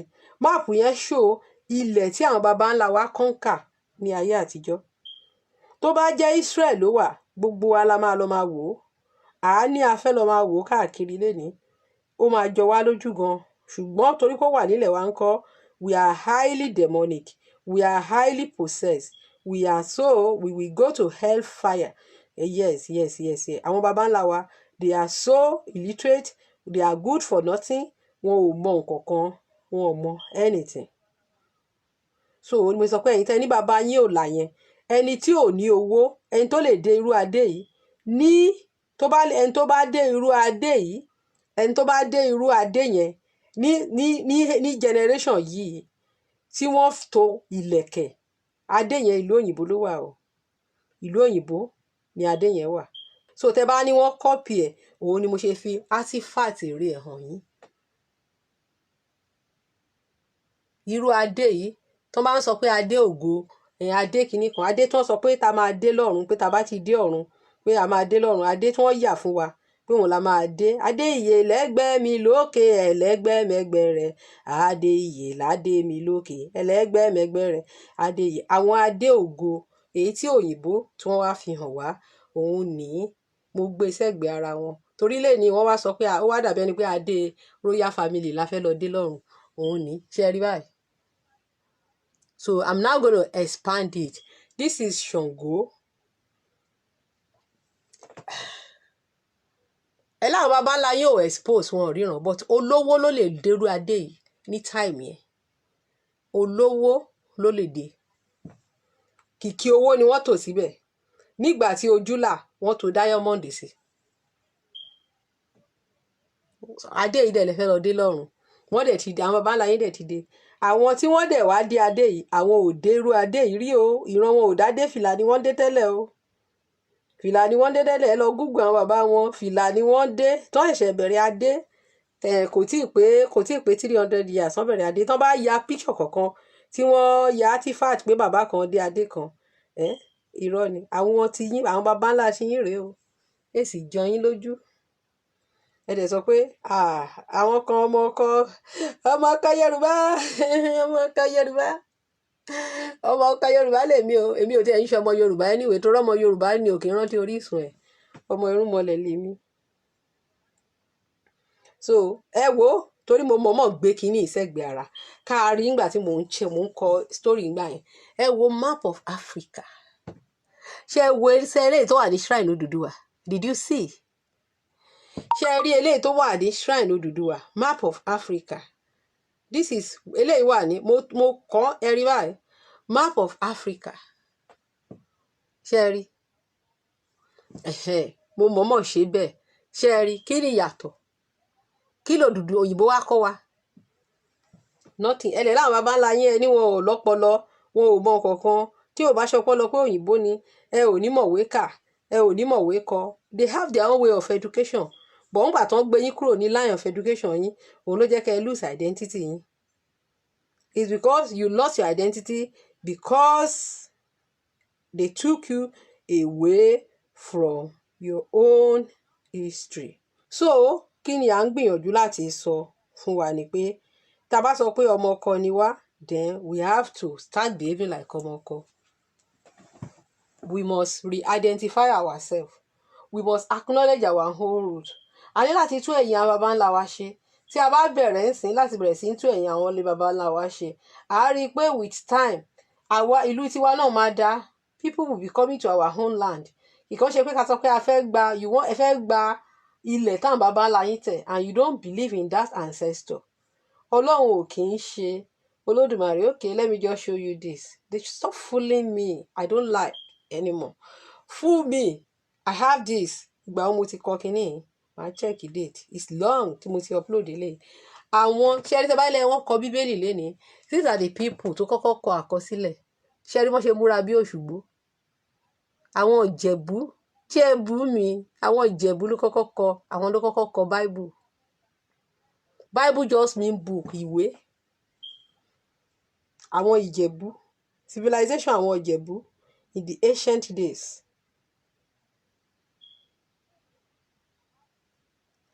Ancient scribes. Àwọn scribe tó kọ́kọ́ kọ nǹkan.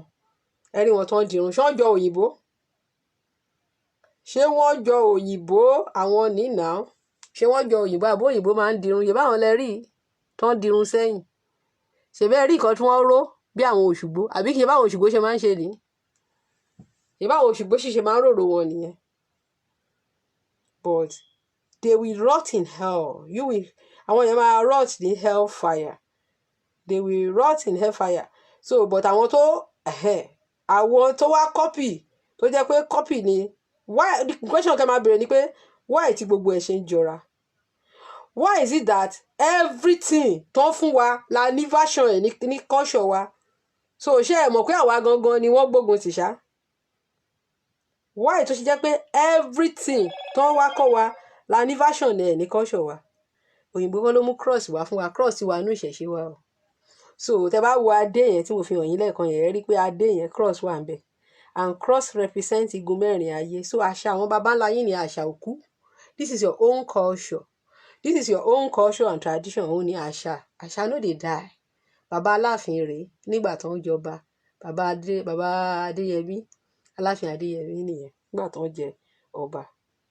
So culture òkú. Culture does not die. Culture òkú rárá. You can only know your history through your culture and your tradition. Tó bá pa irọ́ fún ẹ pé ó jẹ́ ọmọ Lámúrúdù o, lọ Google Lámúrúdù, then check his báwo Lámúrúdù. I don't even have any resemblance with him. So why tí mo ṣe máa claim pé mo jẹ́ ọmọ bàbá kan tí mi ò ní anything láti ṣe pẹ̀lú a man tí mi ò ní kankan ṣe pẹ̀lú ẹ̀? This is Ọ̀rúnmìlà. Bàbá mi Ọ̀rúnmìlà lélẹ̀. Kí òyìnbó tó wọ rosary ní Ọ̀rúnmìlà ní ara nǹkan tó kó lọ rèé o. Cross kọ́ lẹ rí yẹn. Nǹkan tẹ́ ẹ rí yẹn. This is a cross. Kí lẹ rí? Àbí ìṣe cross lẹ rí? Ibi tó òyìnbó ti dá rosary sílẹ̀ nìyẹn. Kó òyìnbó tó wọ rosary, Ọ̀rúnmìlà ní. Ọ̀rúnmìlà abáragbọ́n ní régún ní. Ọ̀rúnmìlà ní. Ìlú òyìnbó ló wà. This tattoo wà ní òyìnbó. So òun ni mo ṣe extend ẹ̀ kẹ́ fi lè rí. Ṣẹ̀dẹ̀ rí pé Ọ̀rúnmìlà ò tu hòhò. Ọ̀rúnmìlà ò tu hòhò. Cross lẹ rí. Àbí kí lẹ rí? So wọ́n modernize ẹ̀ fún yín ni. Wọ́n modernize ẹ̀ fún yín ni. Ọ̀rúnmìlà ní. Òun ní cross ní. Jẹ́ kí n wá kíní bàbá ọba Ẹ̀dú yẹn. Jẹ́ kí n wá kíní yẹn. So kíní tẹ́ ẹ rí lára Ọ̀rúnmìlà yẹn. Ìgbà tí bàbá Ìjẹ̀mú àgbáyé tí wọ́n ń jẹ ọba Ẹ̀dú àgbáyé, ìyẹn bàbá Fáṣayọ̀ tó ń jẹ ọba Ẹ̀dú àgbáyé, ẹ rí kíní yẹn, ẹ rí lára wọn. Òun ni. Àbí kí lẹ rí? Cross kọ́ lẹ rí yẹn. Because I just show you kẹ́ máa ní bóyá wọ́n lọ copy ẹ̀ lára òyìnbó. Òun kọ́ lẹ rí. Cross tó jọ yín lójú yẹn. So tí máa fi rosary sọ́rùn, mi ò copy ẹ̀ lára òyìnbó. I didn't copy it. Àwọn ló copy ẹ̀ lọ́dọ̀ wa. Mi ò copy ẹ̀. Ó ní. Ṣebí adé tí bàbá gbé dání. Ọba Ẹ̀dú. Ọ̀rúnmìlà ní Ẹ̀dú. ṣebí cross lẹ rí yẹn àbí cross kọ́ lẹ rí yẹn cross kọ́ lẹ rí yẹn ẹ jẹ́ kí n extend ẹ̀ kí lẹ rí don ṣe rí àbí kí cross lẹ rí yẹn so kí wá ní wálé ní ọmọ gidi gan ni wá o we are real ọmọ òní ọba Ẹ̀dú ní Ọ̀rúnmìlà ní ọba Ẹ̀dú àkọ́kọ́ Ọ̀rúnmìlà ní first ọba Ẹ̀dú so àwọn làrólé Ọ̀rúnmìlà àbí kí cross kọ́ lẹ rí yẹn cross kọ́ lẹ rí ní gbogbo orí adé tó wà lórí wọn yẹn òun kọ́ lẹ rí ń bẹ̀ so cross ò dẹ̀ represent ìyà lọ́dọ̀ wa àbí kú oró àbí nǹkankan ju cross túbọ̀ sí igun mẹ́rin ayé tán bá níwájú ọpọ́n ifá ẹ̀yìn ọpọ́n ifá olùmúlọ̀tún ọ̀kànràn lósì àárín ọpọ́n ìta ọ̀run ìtumọ̀ ẹ̀ nìyẹn iwájú ọpọ́n ifá ẹ̀yìn ọpọ́n ifá olùmúlọ̀tún ọ̀kànràn lósì it's talk about the 5 cardinal points nìyẹn àárín ọpọ́n ìta ọ̀run òun ni T-junction tó wà láàrin cross iwájú ọpọ́n ifá ẹ̀yìn ọpọ́n ifá olùmúlọ̀tún ọ̀kànràn lósì àárín ọpọ́n ìta ọ̀run yẹn ni ìtumọ̀ 4 cardinal points nìyẹn so ẹ láwọn babalá yóò lẹ education that's the meaning of the 4 cardinal points north south and the àárín ọpọ́n òun ni junction tó wà láàrin cross òun náà pè ní àárín ọpọ́n ìta ọ̀run ìkànnù babaláwo kan ló ti kọ́ mi láti bíi ó dẹ̀ pé bíi 2 years or 3 years ago ni wọ́n kọ́ mi nìyẹn.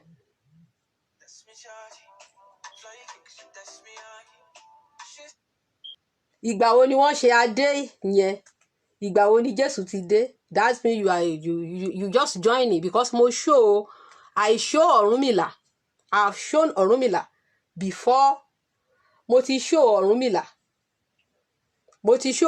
so tí Jésù bá dé ìgbà wo ni wọ́n ṣe adé ìgbà wo l'Ọ̀rúnmìlà ti exist this is Ọ̀rúnmìlà Bàrà Àgbọnnìrègún torí ìwọ tó béèrè question yẹn ni mo ṣe ń béèrè lọ́wọ́ ẹ̀ kán má parọ́ Jésù ò superior sí tradition mi this is Ọ̀rúnmìlà wearing cross so then ṣé ìgbà tí Jésù dé làwọn kọ́ṣọ́ wá copy Jésù because nǹkan táwọn baba ńlá èèyàn ti ń ṣe náà máa ń ṣe Jésù ló wá kọ́ àwọn baba ńlá wa nífá Jésù ló kọ́ àwọn baba ńlá mi níwájú ọpọ́n ifá èyí ọpọ́n ifá àárín ọpọ́n ìta kí iwájú ọpọ́n ifá ẹ̀yìn ọpọ́n ifá olùmúlọ̀tún ọ̀kànràn lósì àárín ọpọ́n ìta ọ̀run Jésù ló kọ́ wọn àbí or what nonsense are you saying I'm sorry ẹ má ṣe kinní ṣé Jésù ló kọ́ wọn ní artifact tó gbé lọ lóyìnbó Jésù ló kọ́ wọn this is Ọ̀rúnmìlà the first ọba Ẹ̀dú this is Ọ̀rúnmìlà and I show it on ọba Ẹ̀dú the culture still continue that's why I show bàbá gbà tí bàbá dé ọba Ẹ̀dú tó dúró sórí position yẹn òun náà ṣe máa ń pọ̀ Ọ̀rúnmìlà ní Ẹ̀dú is the first ọba Ẹ̀dú that's why I show the cross that is in the culture and tradition that's why I showed it ìgbà wo náà ti ṣe adé yẹn ìgbà wo ni Jésù ti wà ṣé àwọn baba ńlá wa ṣọ́ọ̀sìn Jésù débi tó fi kọ́ àkọ́pì Jésù did my own ancestor ṣe bí wọ́n introduce báwọn náà ṣe introduce Jésù sí wa tó introduce Jésù sí wa sí kò ì pé 200 years tí wọ́n mú Jésù wá fún wa so ṣé gbogbo culture wa tó ti exist káti ẹ̀ wá ní pé no gbà tí 200 years tó mú Jésù wá fún wa yẹn àwọn baba ńlá wa lọ copy Jésù wọ́n lọ copy Jésù àbí ìgbà tó ń mú Jésù wá làwọn baba ńlá wa ṣẹ̀ṣẹ̀ rẹ̀ tẹ́lẹ̀ àwọn òyìnbó gbọ́n that I will tell you the secret of religion today bá ṣe wà yìí gbogbo apáta la ní breath of life la dẹ̀ ti ní energy tá bá wá sílé ayé some people are divinely tó yẹ pé divinely wọ́n ní agbára divinely that is their nature kò mí pé wọ́n jẹ́ Christian kò mí pé wọ́n jẹ́ Muslim ẹ̀rọ àwọn àfáà míì divine healing wọ́n á heal nínú tradition wa òrìṣà ńlá divine healer ni Ọbàtálá kì í lo oògùn kì í lo kankan divine healer ni Ọ̀ṣun was a divine healer Ọ̀rúnmìlà náà ṣe divine healing pẹ̀lú omi Ọ̀ṣun náà ṣe divine healing Ẹ̀là ọmọ Òyígí ó ń ṣe divine healer náà ni at least I could recall òrìṣà Oko is divine healer too tó máa ṣe healing perfect healing láìsí pé bóyá wọ́n lo ewé wọ́n lo nǹkan kan pẹ̀lú àṣẹ ọ̀rọ̀ with the information I gather àwọn ancestor tí mo get then àwọn tó tẹ̀lé Ọ̀rúnmìlà in those days àwọn tó tẹ̀lé Ẹ̀là ẹ̀là kì í lo dúdú, kì í lo oògùn, kì í lè kankan. Divine healer ni. Ọ̀sán yìí ló ní section ewé àtegbò. Ọ̀rúnmìlà fi omi ṣèwòsàn. Òrìṣà ńlá ni wọ́n ló kọ́kọ́ fi omi àjípọn ṣèwòsàn. Òrìṣà ńlá Ọbàtálá òun náà ló kọ́kọ́ fi omi àjípọn ṣèwòsàn. So wọ́n dẹ̀ ní tí Ọbàtálá bá ti ń lọ sí etí odò, òun ló ṣe máa ń lu aago. Ìtumọ̀ agogo nìyẹn. Tán bá ná ní CAC ẹ lọ bèrè ìdí tán ṣe máa ń lu aago góńgóńkóró tán ṣe ń lu aago ni wọ́n nítorí káwọn ẹ̀mí òkùnkùn máa sún sẹ́yìn. Ìdí tó òrìṣà ńlá ṣe máa ń lu aago nìyẹn. Wọ́n tó bá ti fẹ́ lọ pọn omi àjípọn, tó bá ti ń lu aago yẹn, tó bá ti ń lu aago ẹ̀yẹn, tó bá ti ń lu àwọn ẹ̀mí àìmọ́ wọ́n máa sún sẹ́yìn fún. Ìyẹn òrìṣà ńlá ló kọ́kọ́ lu agogo ìgbàlà gbà tí wọ́n ń lù ní ṣọ́ọ̀ṣì lénìí. Òrìṣà ńlá ló ní igbin tí wọ́n ń lù ní church. Òrìṣà ńlá ló ní. So òrìṣà ńlá tọ́lọ́run fún alábàálàṣẹ ni. A decree. Gbogbo àwa inú energy àwọn bàbá yẹn la bá wá sílé ayé. So àwọn tó bá wá nínú energy òrìṣà ńlá yẹn, tó bá wà ní church, tó bá ṣe pastor, tó bá minister, orúkọ tó bá wù kó pè, ìbá pè Buddha, ìbá pè anything, ẹ kàn rí pé that energy ó máa káṣẹ nìyẹn. Ẹ wá rò pé kí ló dé tí òyìnbó gbogbo wa táwọn òyìnbó fi wá sọ́dọ̀ wa tí wọn ò ṣe minister kí Holy Ghost kó arrest anybody? That's the question. Ask the question. Tó bá gbà mí gbọ́ béèrè. Kí ni reason tí ìgbà táwọn òyìnbó ń dé ọ̀ǹtìgbà tó ṣẹ̀ṣẹ̀ ń bí àwọn Mósè Orímọládé tí àwọn òyìnbó tí wọn ò ṣe máa ṣe kí Holy Ghost tí wọn kó máa arrest anybody? Kí tó wá di sìn títí di sìn tó wà nínú awo wọn tí Holy Ghost kankan ò arrest wọn because wọn ò carry energy yẹn. Àwa la ní energy àwọn baba ńlá wa, but we are misusing the energy. We use this energy now to destroy ourselves torí pé wọ́n ti initiate wa sí another court. So energy tí a ní ta jogún lára àwọn baba ńlá wa yìí, we are now using it for another court. Court mi là ń lò fún. So tá bá ti lò, tí pásọ̀ yẹn bá minister tó bá jẹ́ ẹni tó jẹ́ pé ó wá pẹ̀lú bí energy òrìṣà ńlá tó jẹ́ pé tó bá ń ṣe wọ́n pé alábàálàṣẹ táwọn èèyàn máa ń submit under ẹ̀. So ẹ kàn rí pé tó bá pàṣẹ pé tẹríba, ẹnìyẹn máa tẹríba ni torí pé àṣẹ tó mú wá sọ́run yẹn. Kì í ṣe gbogbo pastor ló lè pàṣẹ yẹn, kì í ṣe gbogbo Christian ló lè pàṣẹ yẹn, kì í ṣe gbogbo Muslim ló lè pàṣẹ yẹn. Bọ̀ nítorí pé ó wá pẹ̀lú energy Ọbàtálá tó dẹ̀ jẹ́ pé the energy is to subdue. Òun ni alábàálàṣẹ. So when you now come in that energy of Ọbàtálá and you are ministering in the church, o bá sọ pé I decree in the name of Buddha, wà á rí pé gbogbo nǹkan á ṣẹlẹ̀. People will now submit under you. Torí òun ni ọba òrìṣà. All the òrìṣà, they call him bàbá arúgbó. Gbogbo òrìṣà tó kù bàbá arúgbó ni wọ́n ń pè. Òun dẹ̀ lọ́lọ́run fi ṣe olórí wọn.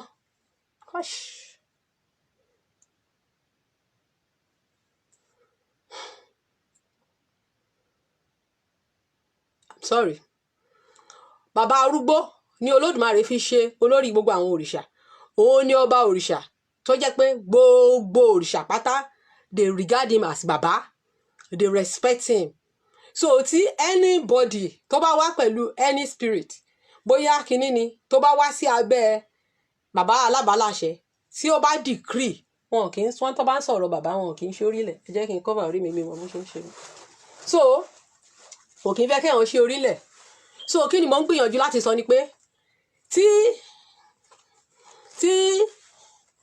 tó bá nírú energy yẹn, tó bá decree, tó bá sọ pé òun decree lórúkọ Krishna, gbogbo àwọn tó wà ń bẹ̀ wọ́n máa wà submitted under ẹ̀ torí òun ni alábàálàṣẹ.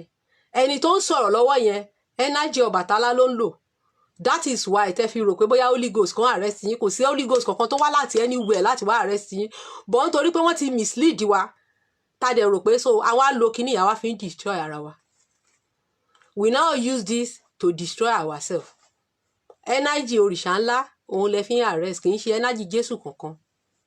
I'm telling you, tó bá jẹ́ bẹ́ẹ̀ ó yẹ káwọn òyìnbó yẹn ó yẹ kí energy yẹn ó yẹ kó máa arrest. If you don't accept it, bèrè question pé kí ló dé tí energy yẹn ò fi arrest àwọn òyìnbó wọ̀nyẹn? Kí ló dé tí energy yẹn ò fi arrest àwọn òyìnbó yẹn? Because alábàálàṣẹ kò kí ń lo nǹkan dúdú, kò condemn oògùn o, wọ́n ló máa ń ṣètùtù, but kì í lo nǹkan dúdú. tó bá gbé nǹkan dúdú wá sí temple Ọbàtálá dọ̀la ó máa bàjẹ́. Tó bá gbé nǹkan ògùn àbí nǹkan kan ìbàjẹ́ talisman anything tó bá gbé débi tí òrìṣà ńlá wà ó máa bàjẹ́. So anybody tó bá wá ṣàwọn kan ní ẹni tí ajá bá wá sáyé ló ń bá wá sóde. Àwọn ń sìn àwa ń sìn ẹlòmíì tú Ọbàtálá ló fi wá, tú Ọbàtálá lòrìṣà orí ẹ̀ òun ló fi wá, energy ẹ̀ ló bá wá sílé ayé. So tó bá wá ń lò nínú Islam ẹ̀ wàá kàn rò bóyá òun control. No, it's because of that energy that you possess. Kí ni reason tí àwọn tó wà ní ilẹ̀ Lárúbáwá wọn ṣe máa arrest àwọn èèyàn? Why is that energy not arresting people? Why tó ṣe ń arrest? Because you have and shemo. So energy Ọbàtálá yẹn òun ni ẹ fi ń ṣe, òun lẹ ń lò tẹ fi ń arrest ara yín, tẹ wá rò pé bóyá energy òyìnbó kan lẹ fi ń arrest. So you are now using this energy to destroy your own land because wọ́n ti indoctrinate yín. Wọ́n indoctrinate yín. So tẹ bá wá sùn tẹ rò pé rí òyìnbó kankan lójú oorun, kò sóyìnbó kankan tẹ máa rí lójú oorun ju pé téèyàn bá ń wo movie lójoojúmọ́ ẹ máa lálàá rí ẹni tẹ rí lójú oorun. You see the person, yes. To mi ò rọ́gà Bello, ẹ̀kan ni mo rọ́gà Bello National Theatre àti mo kéré tí mo máa ń wo eré Bàbá Mẹ́rò, mo máa ń lálàá sí ọ̀gá Bello, màá lálàá pọ́n wá sí ìlú wa, pọ́n wà lọ́jà ọba pé mo wá ń bá wọn ṣe acting, pé mo wà ń bẹ̀ pé a jọ ń ṣe fíìmù, bí ò dẹ̀ ṣe fíìmù pẹ̀lú wọn. Bẹ́ẹ̀ ni ọjọ́ tí mo rí ọ̀gá Bello gan mo kàn lọ National Theatre mo ń lọ ni mo wá rí wọn pé bàbá yẹn lọ̀gá Bello ẹ̀kan báyìí ni mo rí wọn rí láyé mi. Mo dèmí ìdẹ̀lẹ̀ sọ yé ìgbà tí mo fi lálàá tí mo fi rí bàbá yẹn ńgbà tí mo kéré torí mi ò kí ń pa eré ẹ̀jẹ̀, mo láìkè rí ẹ̀. So bó ṣe rí náà nìyẹn, ìdí nìyẹn tẹ́ ṣe ń rí òyìnbó yẹn lójú oorun tẹ́ ṣe rò bóyá ẹ̀kan yọ sí yín, kò sẹ́yìn kan tó yọ sí yín ju pé ẹ ti wo movie, ẹ ti kàwé, gbogbo ìwé Sunday school wa náà ya òyìnbó yẹn sí. So brain yín ti wà registered, your brain has been controlled láti kékeré. Ṣé ẹ dẹ̀ mọ̀ pé brain máa ń ṣiṣẹ́ pẹ̀lú kọ̀ǹpútà ni, so nǹkan tó store tó wà store sínú brain yín yẹn òun lẹ rò pé ẹ rí anything. Tẹ́ ẹ bá believe ẹ béèrè question pé kí ló dé tí Jésù ò ṣe arrest àwọn òyìnbó yẹn tó ṣe jẹ́ pé èèyàn dúdú ló ń arrest. Energy Ọbàtálá lẹ misuse tó yẹ ká fi túlù ṣe òun lẹ ń lò torí pé alábàáláṣẹ ni òun lò lórí gbogbo òrìṣà. So tí ẹ bá ti abọ́ àrìṣà ni every kìíní ó máa sọ bí under ẹ̀. So àwọn tó bá lè jọ ọmọ Ọbàtálá tán bá wà ní church so wọ́n máa ṣe bẹ́ẹ̀ yẹn. So tán bá kàn pàṣẹ àṣẹ yẹn á kàn wá bẹ́ẹ̀. So ẹ wá rò pé bóyá òyìnbó kan ló ń pàṣẹ. Question ẹ béèrè pé kí ló dé táwọn òyìnbó tó fún yín lẹ́sìn kí ló dé tí wọ́n ṣe wọgbóòrò? Why tí wọ́n ṣe lè ṣe? Why tí wọ́n láyà ẹ̀? Why tó ṣe jẹ́ pé ẹ̀yin lẹ̀ ń ṣe? Torí pé energy tẹ̀ bá wá sáyé yẹn òun ni ẹni tájá bá wá sáyé òun lajá ń bá lọ sóde.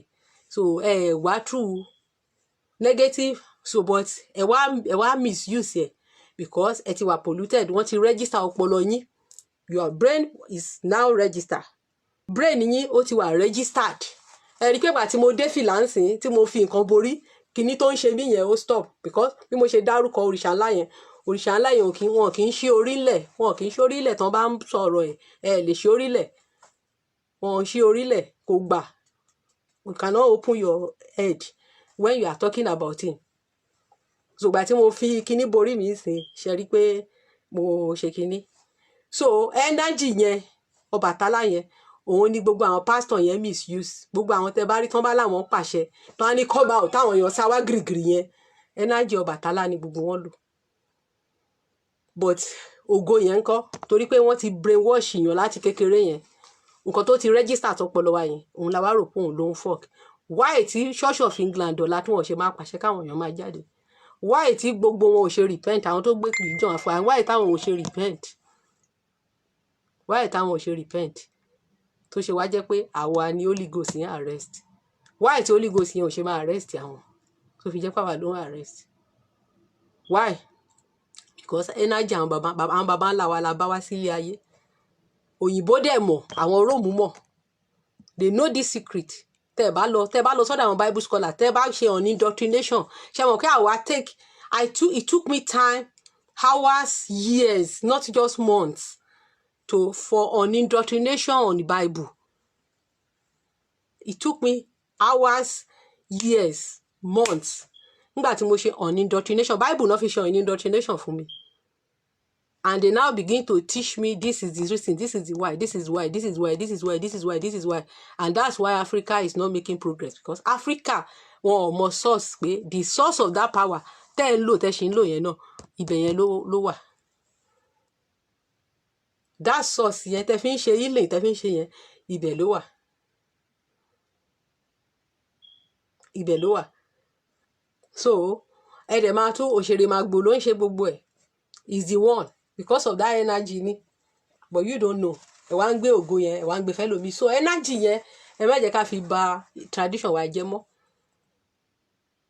Ẹ bèrè sí ń bèrè question pé kí ló dé táwọn òyìnbó ò ṣe ṣe àwọn British ló kọ Bible àwọn ló ní church àwọn ló ṣe gbogbo ẹ̀ kí ló dé tí àwọn tó ń ṣe tó gbẹ̀sìn fún wa tó wà nínú tó ń ṣe ẹgbẹ́ wọn yẹn tó dẹ̀ tún jẹ́ bàbá ìjọ Holy Ghost will arrest ọba tó jẹ́ bàbá ìjọ Holy Ghost will arrest patron tó tún jẹ́ patron ní patron ìjọ tó jẹ́ grand master kí ló dé tó Holy Ghost will arrest ẹ̀ tó ṣe jẹ́ pé ẹ̀yin ni Holy Ghost ní arrest tí torí pé funfun gbèò ní Ọbàtálá àlà ni so téèyàn bá ṣe understand so òun náà nìkan dẹ̀ ni wọ́n ń pè ní àlà funfun nẹ́nẹ́ ni so energy ẹ̀ ẹni tó bá ti jẹ́ ọmọ ẹ̀ òun ló ń ṣe gbogbo òun ló ń patú àwọn ọmọ Ọbàtálá ló ń pa gbogbo itú yẹn ṣùgbọ́n they don't know because wọ́n ti tàn yín you have been deceived wọ́n ti tàn yín jẹ deception òun náà pè ní eye deception wọ́n ti tàn yín òyìnbó mọ̀ pé energy yẹn lẹ máa lò but ẹ máa rò pé bóyá inspiration tó wà yẹn òun lẹ̀ ń lò kò sí inspiration kankan tó bá jẹ́ pé ó wà ó yẹ kó ti ṣẹlẹ̀ ní life àwọn òyìnbó yẹn tẹ bá lọ ka history dáadáa ẹ rí pé àwọn èèyàn dúdú náà ló ṣe healing nígbà tó ń kún ọdún pẹ̀lú àwọn òyìnbó ló bẹ̀rẹ̀ Pentecostal àwọn èèyàn dúdú ló bẹ̀rẹ̀ nígbà tó láwọn èèyàn dúdú bẹ̀rẹ̀ sí fèdè fọ̀ tó bẹ̀rẹ̀ sí ń ṣe divine healing àwọn òyìnbó lé wọn kúrò ní church àwọn òyìnbó sá wọn lè dóko mọ́ táwọn èèyàn dúdú bẹ̀rẹ̀ sí ń display àwọn èèyàn dúdú ni lẹ́yìn ìwé táwọn òyìnbó kọ wọn ò rí sign healing kankan wọn ò rí anything so that's why tẹ́ bá lọ sọ́dọ̀ Christian apologists lẹ́nu wọ́n á sọ fún yín pé any miracle tó bá ń ṣẹlẹ̀ pé kò wá látọ̀dọ̀ Bible God pé ancestral power ni wọ́n ń lò. I want us to read mo tẹ̀ sọ pé mo máa post kínní gan.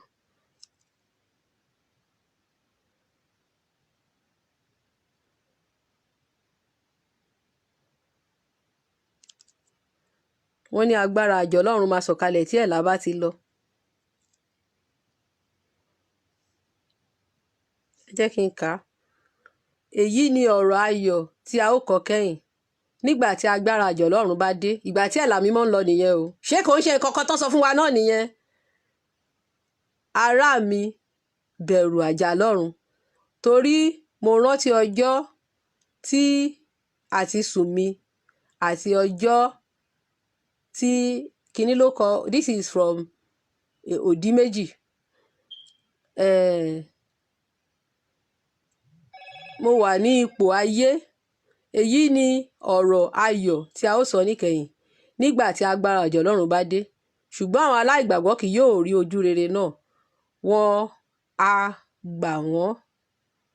gbà wọ́n bíi pàǹtí so kí ni mo ń try láti sọ ni pé kíyèsí nípa ọ̀rọ̀ tí ẹ̀là àwòye sọ ẹ̀là àwòye túmọ̀ sí ẹ̀là tí a bá wò tí a yè lẹ́yìn ìgbà tí aṣọ́nà kọjá lọ sí ọ̀run ìgbà náà ni ó pé 100 ọdún àti ọjọ́ kan tí ẹ̀là àwòye ti dé kíyèsí ẹ̀là àwòye ṣe iṣẹ́ rẹ̀ ní àṣepé ó wu ìwà gẹ́gẹ́ bí aṣọ́nà. No, this is it. I want you to read just show you what I just read so that you won't think did you see it? I want us to read it. This is what I just read. Ará mi bẹ̀rù àjà Ọlọ́run nítorí rántí ọjọ́ àti sùn mi nítorí èmi kọ etí òdì sí ohun búburú mo rántí ara mi pé dídá ni a dá mi bẹ́ẹ̀ ni àwòrán lásán ni mo jẹ́ ṣùgbọ́n ọpẹ́ ńlá ní ipò ayé tí mo sì wá sí òkun àti sọ̀rọ̀ àti àwọn mìíràn láti bá ọkàn mi wí tí èrò tí ọkàn mi wà kí èmi kí ó sì lè fi mọ ọlọ́fin ọ̀run kí a sì gbàgbọ́ pé òun ni ẹlẹ́dàá wa èyí ni ọ̀rọ̀ ayọ̀ tí a ó sọ ní ìkẹyìn nígbà tí agbára àjọ Ọlọ́run bá dé kì í ṣe ibi tó ń sọ pé Holy Ghost á sọ̀kalẹ̀ nìyẹn ṣùgbọ́n àwọn aláìgbàgbọ́ wọn kì yóò rí ojú rere, wọ́n á pa wọ́n tì wọ́n sí ìparun, a ó sì yọ ẹ̀mí ọkàn wọn kúrò, wọn ó sì jóná. Èyí ni ọ̀rọ̀ ìkẹyìn fún àwọn ẹlẹ́ṣẹ̀. Kíyèsí nípa ọ̀rọ̀ tí ẹ̀là àwòyé sọ fún àwọn ènìyàn ní ìgbà tí àwọn aṣọ́nà ń kọjá lọ sí ọ̀run. Ìgbà náà ni ó pé 120 ọdún àti ọjọ́ kan tí ẹ̀là àwòyé dé. Kíyèsí, ẹ̀là àwòyé ṣe iṣẹ́ rẹ̀ ní àṣepé, ó hu ìwà rẹ̀ gẹ́gẹ́ bí aṣọ́nà. So copyright lẹ́ ń celebrate because ẹ máa sọ pé tẹ bá sọ pé nísìnyí tó yẹ pé ẹ̀yin rẹ̀ kọ́ lẹ kọ́ wọn nífá bọ́n ṣe ń bọ ẹ̀là. So ó wàásùn bí 120, ó sì gòkè re ọ̀run ní ọjọ́ náà. So orin ayọ̀ la ó kọ pẹ̀lú àwọn orin ayọ̀ la ó kọ, orin ayọ̀ la ó kọ gòkè, orin ayọ̀ ni a ó kọ. Nítòótọ́ ẹ̀là àwòyé gòkè lọ sí ọ̀run lẹ́yìn 120. Kí ni mo try láti sọ ni pé ìgbà tá a wà ní church náà máa ń kọrin pé orin ayọ̀ la ó kọ lókè ọ̀run, àwọn áńgẹ́lì ò lè kọ, àwọn tá ti rẹpẹtẹ àwọn ló lè kọ, èmi pẹ̀lú wọn ni ó kọrin ayọ̀ náà, orin ayọ̀ la ó kọ lókè ọ̀run àwọ̀. Ibi tí wọ́n ti create orin yẹn nìyẹn. Kínní ni òdì méjì, mo ń bọ̀, ta ni òdì méjì ó ní nítòótọ́ àti wíwá ayé òun leléyìí tó wà nínú Ifá. This is how ẹ̀là mímọ́ ascended is there. So tóyìnbó wá ṣe wá create ìtàn kan tó wá sọ pé we shall receive power when the Holy Ghost shall come upon you. Ipe ìgbà tí Jésù dé nínú ìṣẹ̀ṣe tiwa náà, nínú history tiwa náà ni pé tí ẹ̀là bá ti lọ agbára àjà lọ́run máa sọ̀kalẹ̀. Ẹ̀là ọmọ Òyígí tí wọ́n bí tí ò ní bàbá nípa ìbí ìyanu, ẹ̀là nìkan ṣoṣo òun ni wọ́n bí ní ìbí ìyanu nínú ìṣẹ̀ṣe titi wa. Ẹ̀là dẹ̀ ni ẹni tí Olódùmarè ẹ̀dá tí Olódùmarè kọ́kọ́ pa ọjọ́ ikú ẹ̀dá. Àsìkò ti lọ, mi ò go into ẹ̀là history anymore lénìí. A tún lè padà wá ká sọ̀rọ̀ ẹ̀là ọmọ Òyígí. But ìwé yìí tí mò ń kà yìí, ẹni tó send ìwé yìí sí mi, bàbá ẹ̀ òun ló ní. Ìgbà táwọn náà bẹ̀rẹ̀ sí ń jí sí ìṣẹ̀ṣe náà lọ wá ìwé yìí tán bẹ̀rẹ̀ sí ní kà. Àwa náà ìwé tí Ọ̀rúnmìlà kọ ni. Ìwé yìí ní order of service, ó ní gbogbo ẹ̀. So òun ni àwọn òyìnbó gbogbo ẹ̀ náà ti kó lọ sílùú wọn. So wọ́n wá gbé kínní fún wa. Ìdí nìyẹn táwọn baba ńlá wa ṣe ń sọ pé ẹ̀là ni Jésù, torí pé ìtàn wọn jọra. So tó bá sọ pé agbára àjà lọ́run máa sọ̀kalẹ̀, agbára àjà lọ́run, tí ẹ̀là mímọ́ bá sọ pé agbára àjà lọ́run máa sọ̀kalẹ̀, táwọn òyìnbó náà wá sọ pé agbára ẹ̀mí mímọ́ máa sọ̀kalẹ̀. Tẹ́ bá wo ẹ̀mí tó sọ̀kalẹ̀ pẹ̀lú àwọn òyìnbó lénìí, ẹ rí pé negative spirit ni, kì í ṣe ẹ̀mí ọmọlúwàbí. Ìgbà tá a lé abẹ̀rẹ̀ sí ní gba anointing òyìnbó, ìgbà táwọn baba ńlá wa kọ́kọ́ di Christian tí wọ́n ń worship bíi oníṣẹ̀ṣe, tí wọ́n ń lo èdè wọn, tí wọ́n ń pè ẹ̀mí mímọ́ ẹ̀mí àwọn wòlíì, torí pé àwọn èjì ogbè àwọn ni wòlíì nínú Ifá. Ẹ̀mí mímọ́ o ṣé o, ẹ̀mí àwọn wòlíì, ìwọ kúkú lágbára wa, ẹ̀mí mímọ́ o ṣé, tó ń pe ẹ̀mí àwọn wòlíì, tó ń lo traditional èdè wọn. Ẹ rí pé à ń hùwà mímọ́. Ìgbà tí a pe ẹ̀mí mímọ́ mọ́, tá bẹ̀rẹ̀ sí ń pe Holy Ghost, tá bẹ̀rẹ̀ sí ń sọ pé Holy Ghost, Holy Ghost, Holy Ghost, come down, Holy Ghost, tá bẹ̀rẹ̀ sí ń ṣe gbogbo ẹ̀, tá bẹ̀rẹ̀ sí ní sọ bíi tòyìnbó. Ìgbà yẹn làwọn pastor di 419. Ìgbà yẹn náà bẹ̀rẹ̀ sí ní ṣe miracle fake, náà lọ́n organize miracle. Ìgbà yẹn làwọn pastor bẹ̀rẹ̀ sí ní bá àwọn ọmọ ìjọ sùn, torí pé ẹ̀mí Greco-Roma ó wá wọnú wọn. Ìgbà táwọn baba ńlá wa kọ́kọ́ gba ẹ̀sìn, wọ́n sọ di ìṣẹ̀ṣe wọn, torí pé gbogbo ìtàn tí wọ́n fún wọn ni wọ́n ní version ẹ̀. So wọn ò dẹ̀ gbọ́ èdè òyìnbó, wọ́n dẹ̀ rò pé titi wọn ni, wọ́n kàn ń ṣe lọ bẹ́ẹ̀ ni. So àwa ọmọ ìgbà táwa bẹ̀rẹ̀ sí ń kọ ẹ̀yìn sí báwọn baba ńlá wa ṣe ń sìn yẹn, táwa bẹ̀rẹ̀ sí ń lo version òyìnbó yẹn, òun ló di pé káwọn èèyàn máa jó ní ìhòhò ní church, kọ́ máa ṣe gbogbo ẹ̀ lẹ́yìn tó yẹ pé tẹ bá rí choir mi ẹ̀ nímọ̀ yàtọ̀ láàrin òun àti Beyonce. Lábẹ̀rẹ̀ gbogbo ní rádaràda ní ráúráú ló wọ̀. Ẹ rí pé àwọn pásítọ̀ àtijọ́ wọn ò lójú kòkòrò, wọn ò lé nǹkan ayé, wọn ò lé owó, ọ̀run náà máa ń lọ. Tá a bá dé ṣọ́ọ̀ṣì tán bá ní àjò láyé ọ̀run nílé, wọn ò lé nǹkan ayé. Ní ìgbà yẹn àwọn wòlíì wọ́n á gba àwẹ̀ fún yín jẹ̀níùlì, wọn ò dẹ̀ ní gba kọ́bọ̀. Nísìnyí wòlíì á gba owó lọ́wọ́ yín, kò ní gbàwẹ̀, á dẹ̀ lọ máa jẹun, á máa ṣe fàájì. So nígbà táwa torí version ni àwọn òyìnbó náà fún wa ní alternative títí wọn ni. So Holy Ghost nígbà tí wọ́n á ní pé Holy Ghost sọ̀kalẹ̀, àwọn baba ńlá wa ti ní ẹ̀mí mímọ́, wọ́n ti ní èdè fún ẹ̀mí mímọ́, wọ́n kàn change ẹ̀sẹ̀ mímọ́ ni. Nígbà táwa sọ èdè títí wa mọ́, táwa ń sọ pé Holy Ghost sọ̀kalẹ̀, báwo la ṣe ń hùwà léni? Ẹ̀rọ àwọn pásítọ̀ tó máa lè dí mú àwọn èèyàn nínú church.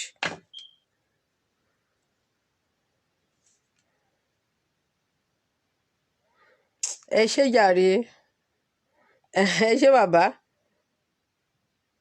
The book is very scarce now. Even me, I'm still yet to get it. Ella was changed. Ẹ ṣé jàre. So Ella ọmọ Òyìgí ìgbà tí wọ́n sọ pé Holy Ghost Holy Ghost Holy Ghost Holy Ghost Holy Ghost, torí Holy Ghost yẹn ẹ ti link ẹ̀ mọ́ àwọn Greek Roman, gbogbo wa bẹ̀rẹ̀ sí hùwà bí àwọn Greek Roman. Olófà táwọn pásítọ̀ ṣe ń nu àwọn ọmọ ìjọ tó ṣe ń bòdì àwọn obìnrin bí fídíò tó go viral yẹn, mi ò ráyè yẹn mọ́ time ti lọ. So tí wọ́n bẹ̀rẹ̀ sí hùwà bí ẹranko, torí pé àwọn tó mú ẹ̀sìn wá fún wa ẹ̀mí ẹranko ló ń lò wọ́n, ìwà ẹranko ni wọ́n hù. So ìgbà tá a wá sọ pé títí wọn yẹn la choose, ìdí tá a ṣe rò pé tí wọn yẹn ló perfect ni pé àwọn baba ńlá wa ìgbà tí wọ́n gba ẹ̀sìn yẹn, àwọn bẹ̀rẹ̀ sí ń lò, wọ́n bẹ̀rẹ̀ sí ń ṣe bíi títí wọn lọ, wọ́n bẹ̀rẹ̀ sí ń ṣe bíi títí wọn lọ, wọ́n ń lo èdè títí wọn. Àwa wá change, àwa ní pé tí wọn yẹn wà okay. Ìgbà tá a wá bẹ̀rẹ̀ sí ní tẹ̀lé ti àwọn bàbá yẹn, a rí pé ẹ̀mí mímọ́ dágbére fún wa. Tá a bá sọ pé ẹ̀mí mímọ́ sì wà, irọ́ la ń pa. Ìwà mímọ́ tó dágbére fún wa Nàìjíríà, òun ló jẹ́ ká máa, òun that's why tí pásítọ̀ kan fi máa ní jẹ́ẹ̀tì 5. Pásítọ̀ tó bá ní jẹ́ẹ̀tì 5 tí ìyà ń jẹ àwọn èèyàn, kò sí ẹ̀mí mímọ́ kankan tó ń gbénú ẹ̀. Kò sí ẹ̀mí mímọ́ kankan. Holy Ghost lè máa gbénú ẹ̀ o, kò sí ẹ̀mí mímọ́ nú ẹ̀. Ẹni tó bá ní ẹ̀mí mímọ́, ó máa fẹ́ràn ọmọlàkejì ẹ̀, because á wò pé ilé ayé yìí àwa kì í ṣàwa èlò. So ìgbà tí a ti kọ ẹ̀mí mímọ́ sílẹ̀, tá wá sọ pé Holy Ghost opposite ẹ̀mí mímọ́ ni, because tá bá wo nǹkan tí wọ́n ní Holy Ghost ń ṣe, gbogbo nǹkan tó yẹ Holy Ghost ń save, but tá bá wo wà tá à ń hù kò save.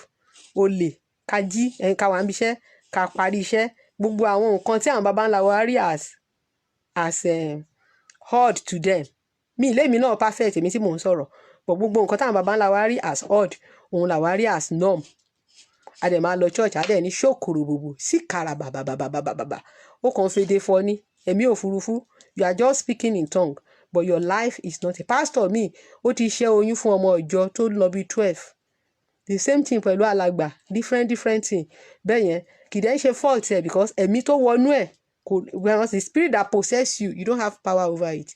Pastor mi gan tó lóun ṣe deliverance, òun gan ló yẹ kó kọ́kọ́ deliver, òun ló yẹ kó kọ́kọ́ deliver, but nítorí pé it's lost, ṣe mọ̀. So yes, babaláwo kì í gbàyàwó ara wọn, pastor dẹ̀ ń gbàyàwó ọmọ ìjọ. Àgbà gbé ìyá ìjọ náà, àgbàyàwó ọmọ ìjọ, àgbà ọkọ ọmọ ìjọ. Ẹ̀dẹ̀ ló Holy Ghost ń gbénu iṣẹ́ rí pé Holy Ghost is doing opposite what ẹ̀mí mímọ́ is doing. Holy Ghost ń ṣe opposite nǹkan tẹ̀mí mímọ́ ń ṣe. So I will show you Ella and you will see Jesus. So you Yoruba, I don't know. Let me show you this. This is Ella. This is Jesus. This is Ella. This is Jesus. This man that they call popular Jesus was wọ́n bí ní 1940, wọ́n bí ní 1475 ní Vatican.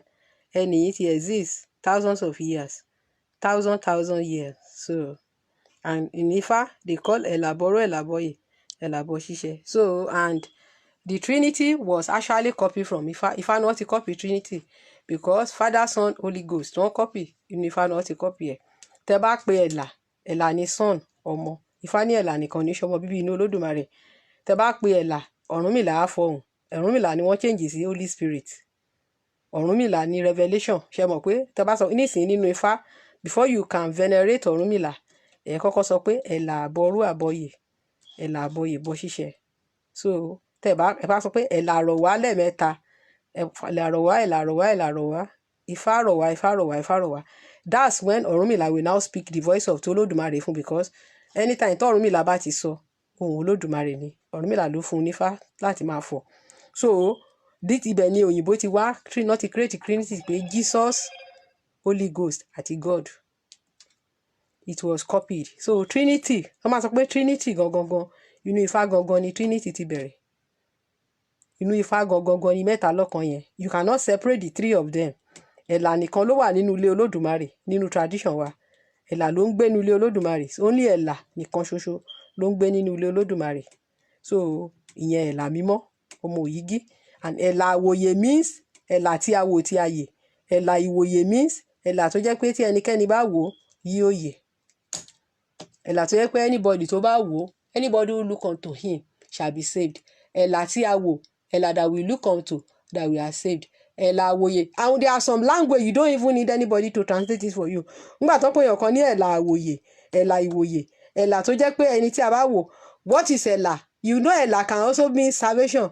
Tó bá ní mo là, ọmọdé yìí ò ní tó bá pa mí wàhálà mi o. O mọ̀ tán bá lẹ́yìn là ni. Mo là, light, ìmọ́lẹ̀, ìgbàlà, all those sort of things. So, I'm so tired. I can't continue. I'm sorry. I am sorry. I've done what I can do. I can't continue. If you are still aláìgbàgbọ́, I don't care. I don't need to open your brain. I've tried all my best. I had sleepless nights. Mo study. Mo kọ́kọ́ lọ ṣe Babylonia. Mo ṣe Greek. Mo ṣe Ancient Egypt. Mo ṣe gbogbo ẹ̀. Mo wá padà sí tradition mi. Àwọn òyìnbó ló sọ fún mi pé kí n dump gbogbo Ancient Egypt. Pé I will still get lost. Pé kí n padà lọ sílé, kí n lọ seek truth. Wọ́n ní tí n bá padà sílé, wọ́n ní màá rí truth tó máa save mi. Ìgbà tí mo dẹ̀ wá padà lọ sílé lóòótọ́, mo wá rí pé confusion ẹ̀là àti Jésù tí mo ti wà confused láti kékeré pé ẹ̀là ni Jésù. Mo wá rí pé ẹ̀là àti Jésù yàtọ̀ síra wọn. So mi ò dẹ̀ pé ẹ̀là ni Jésù mọ́. Toró Òyìgí àti Mary ò ń ṣe kan. À ń kì í à ń sà wọ́n tó láwọn ò mẹ́ni òkú. A jẹ́ wípé wọ́n fẹ́ kí a kan ojú abẹ níkò nìyẹn. Àwọn ẹni àìmọ̀kànmọ̀kàn kan wà tó ń béèrè pé kí tiẹ̀ ló dé gan pé kí là ń wí rí. Kí ni ìbádé tí a fi ń pariwo tí kì bá ṣe ọ̀rọ̀ ìta ẹ̀jẹ̀ àti ọ̀rọ̀ ogun tó dé sí orílẹ̀-èdè wa. Níjọ́ kìíní a ti sọ̀rọ̀ nípa àwọn àlejò tá a ti gbà láàyè a dẹ̀ ṣe àpèjúwe pé àwọn àlejò wọ̀nyí kì í jẹyán wọn kì í jọkà àti wípé ẹran ara náà ń jẹ ẹ̀jẹ̀ nìkan dẹ̀ ni wọ́n mu. Àwọn àlejò wọ̀nyí dẹ̀ tí wàá gbàgbé pé odindi 100 ọdún ni a fi jagun ní ilẹ̀ Káàárọ̀ Oòjíire. A ò tí ì gbàgbé ogun Kìrìjì tó jẹ́ pé òun la fi parí gbogbo ẹ̀ ní ọdún 1894. Ṣé bí a ṣe wá wà yìí à wá ní àwọ̀ ò lè dá ogun mọ̀ tá a bá rí ogun bí? Àwa wá fẹ́ kí ẹlẹgbẹ́ kó mọ ẹgbẹ́ o nítorí ipa tí a ti kó kó tó di pípé Nàìjíríà fi ẹsẹ̀ múlẹ̀ kì í máa ṣe kékeré. Ìrìn àjò ti wá láti ayé ìgbà àìmọ̀kànmọ̀kàn sí ayé ìgbà ọ̀làjú. Ó mà ti bẹ̀rẹ̀ tipẹ́ láti gba Oòduà láti gba láéláé. Iṣẹ́ làwa fẹ́ kí àwọn tó ń ruga sí wa a fẹ́ kí wọ́n lọ ṣèwádìí pé kí wọ́n lọ ṣe ìwádìí fínífíní pé irú ọba wo ni a fi ń jẹ tẹ́lẹ̀ ní Ilé Ifẹ̀ kó tó di pé Oòduà dé láti wá bá wa dá sí ọ̀rọ̀ wa. A fẹ́ kí ìwádìí yẹn kó tún wá lọ débi pé kí wọ́n lọ ṣèwádìí pé irú ẹ̀bùn wo ni Ọlọ́run gbé fún àtọ̀húnrìnwá tí à ń pè ní Oòduà tí Ọlọ́run gbé fún tó gbé lé wa lọ́wọ́ láti ṣe ìbùkún fún gbogbo àwọn aláwọ̀ dúdú tó wà ní gbogbo àgbáyé. Ẹ̀bùn yìí náà òun ló sọ wá di ọlọ́lá ní ayé ìgbà Ọbáfẹ́mi Awólọ́wọ̀ tí àwa náà di ẹni tí ó ṣáájú àwọn aláwọ̀ funfun mìíràn gba ẹ̀rọ amóhùnmáwòrán tí a ń pè ní tẹlifíṣàn. Ẹ̀bùn yìí náà ni ó fún wa ní ìgboyà láti darapọ̀ mọ́jọ nígbà tí orílẹ̀-èdè Nàìjíríà fẹ́ gba òmìnira ní ọdún 1960. Aṣẹ̀mú ẹyẹ bọ̀ lápò ni o nítorí gbogbo ọgbà àrékérekè tí àwọn ọmọ adẹran Fúlàní àti àwọn Boko Haram tí wọ́n ń lò yìí kò rú wa lójú rárá o. àwa ti mọ̀ pé kì í ṣe ìjà ẹ̀sìn rárá, wọ́n fẹ́ fi dà wá rú ni o, wọ́n fẹ́ fi gba ilẹ̀ bàbá wa lọ́wọ́ wa ni, wọ́n fẹ́ fi ẹ̀sìn bojú láti wá sọ wá di ẹrú, ṣùgbọ́n kò lè rí bẹ́ẹ̀. Kò lè rí bẹ́ẹ̀ nítorí pé àwọn ti gbàgbé pé ọmọlúàbí ọmọ Oòduà kì í jàjẹ ẹ̀sìn, nítorí àwa mọ ìyàtọ̀ tó wà láàrin ètò ẹ̀sìn àti iṣẹ́ èṣù. Ọmọ èṣù làwọn eléwọ̀n yìí, iṣẹ́ èṣù ni wọ́n ń ṣe. Ká má fa ọ̀rọ̀ gùn, wọ́n ní gígùn má gún mi lójú ńkọ́, wọ́n ní òkèrè òun ni àti ń wò. Àwọn ogunlọ́gọ̀ àwọn èèyàn tí àwọn ọmọ èṣù wọ̀nyí ti pa káàkiri gbogbo Nàìjíríà, gbogbo ẹ̀ là ń ṣọ́ láti jọ́ tó ti bẹ̀rẹ̀ jàgídíjàgan wọn.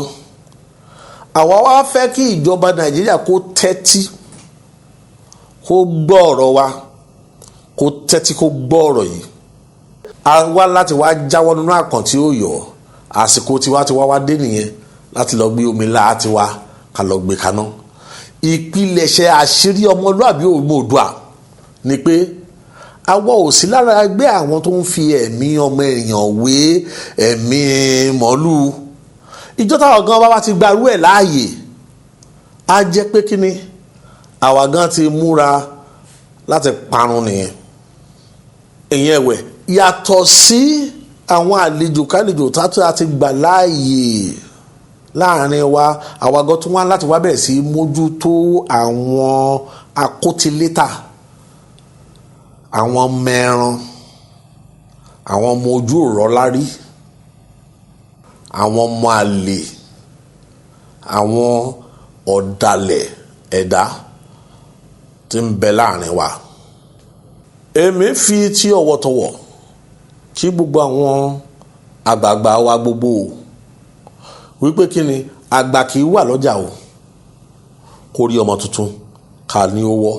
A ò dẹ̀ tún gbọ́dọ̀ gbàgbé wípé ní ìgbà tí Ọbáfẹ́mi Awólọ́wọ̀ nígbà tó jẹ oyè aṣíwájú nílẹ̀ wa, tẹ̀mítẹ̀mí taratara ló fi jà fún ìlọsíwájú gbogbo ọmọlúàbí ọmọ Oòduà. A kì í jẹ oyè àwòdì o ká má lè gbé ògbòmọdìyẹ.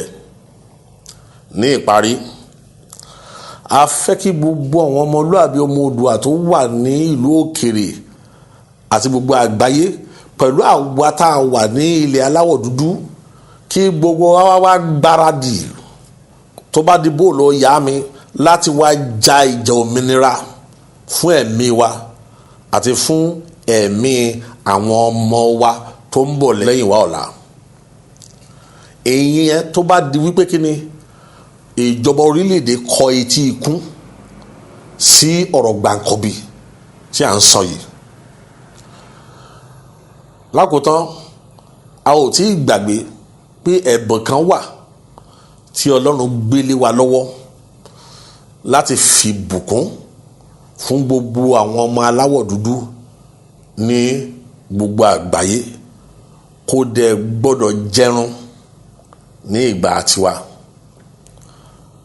Bá a ṣe sọ ní ọjọ́ kìíní pé Yorùbá ronú, Yorùbá má ponú, àti ní àbáyọ wà o sí gbogbo ọ̀rọ̀ tó ń lọ wọ̀nyí, ṣùgbọ́n a ní àdìtú kan wà. Àdìtú yẹn yé Oòduà níjọ́ kìíní, ó dẹ̀ tún yé Ọbáfẹ́mi Awólọ́wọ̀. Láìpẹ́ ọjọ́ sí èní, a ṣètò máa pé ìpàdé àjẹkẹ́ ẹ mọ̀ nígbà tá a bá máa kàn sí, nígbà tá a bá máa ṣe àtúpalẹ̀, nígbà tó bá di pé a fẹ́ tú àdìtú yẹn, nítorí inú ẹ̀ ní àbáyọ wà. Ṣùgbọ́n ẹ dákun ẹ gbọ́ ọ̀rọ̀ gbàǹkanbí tí a sọ kí eku lè kó gbọ́ wò kó bẹ̀rẹ̀ sí kìlọ̀ fún tòkó. Ìpàdé wa bí oyin. Wọ́n ti ṣe wá léṣe tán, èèwọ̀ èèwọ̀, wọ́n ti ṣe wá léṣe sẹ́. Ẹ dúró ẹ wò, àgbà kì í wà lọ́jà o. Kórè ọmọ tuntun kú wọ́n, àgbà kì í wà lọ́jà sẹ́. Kórè ọmọ tuntun kú wọ́n. Nigerian, let's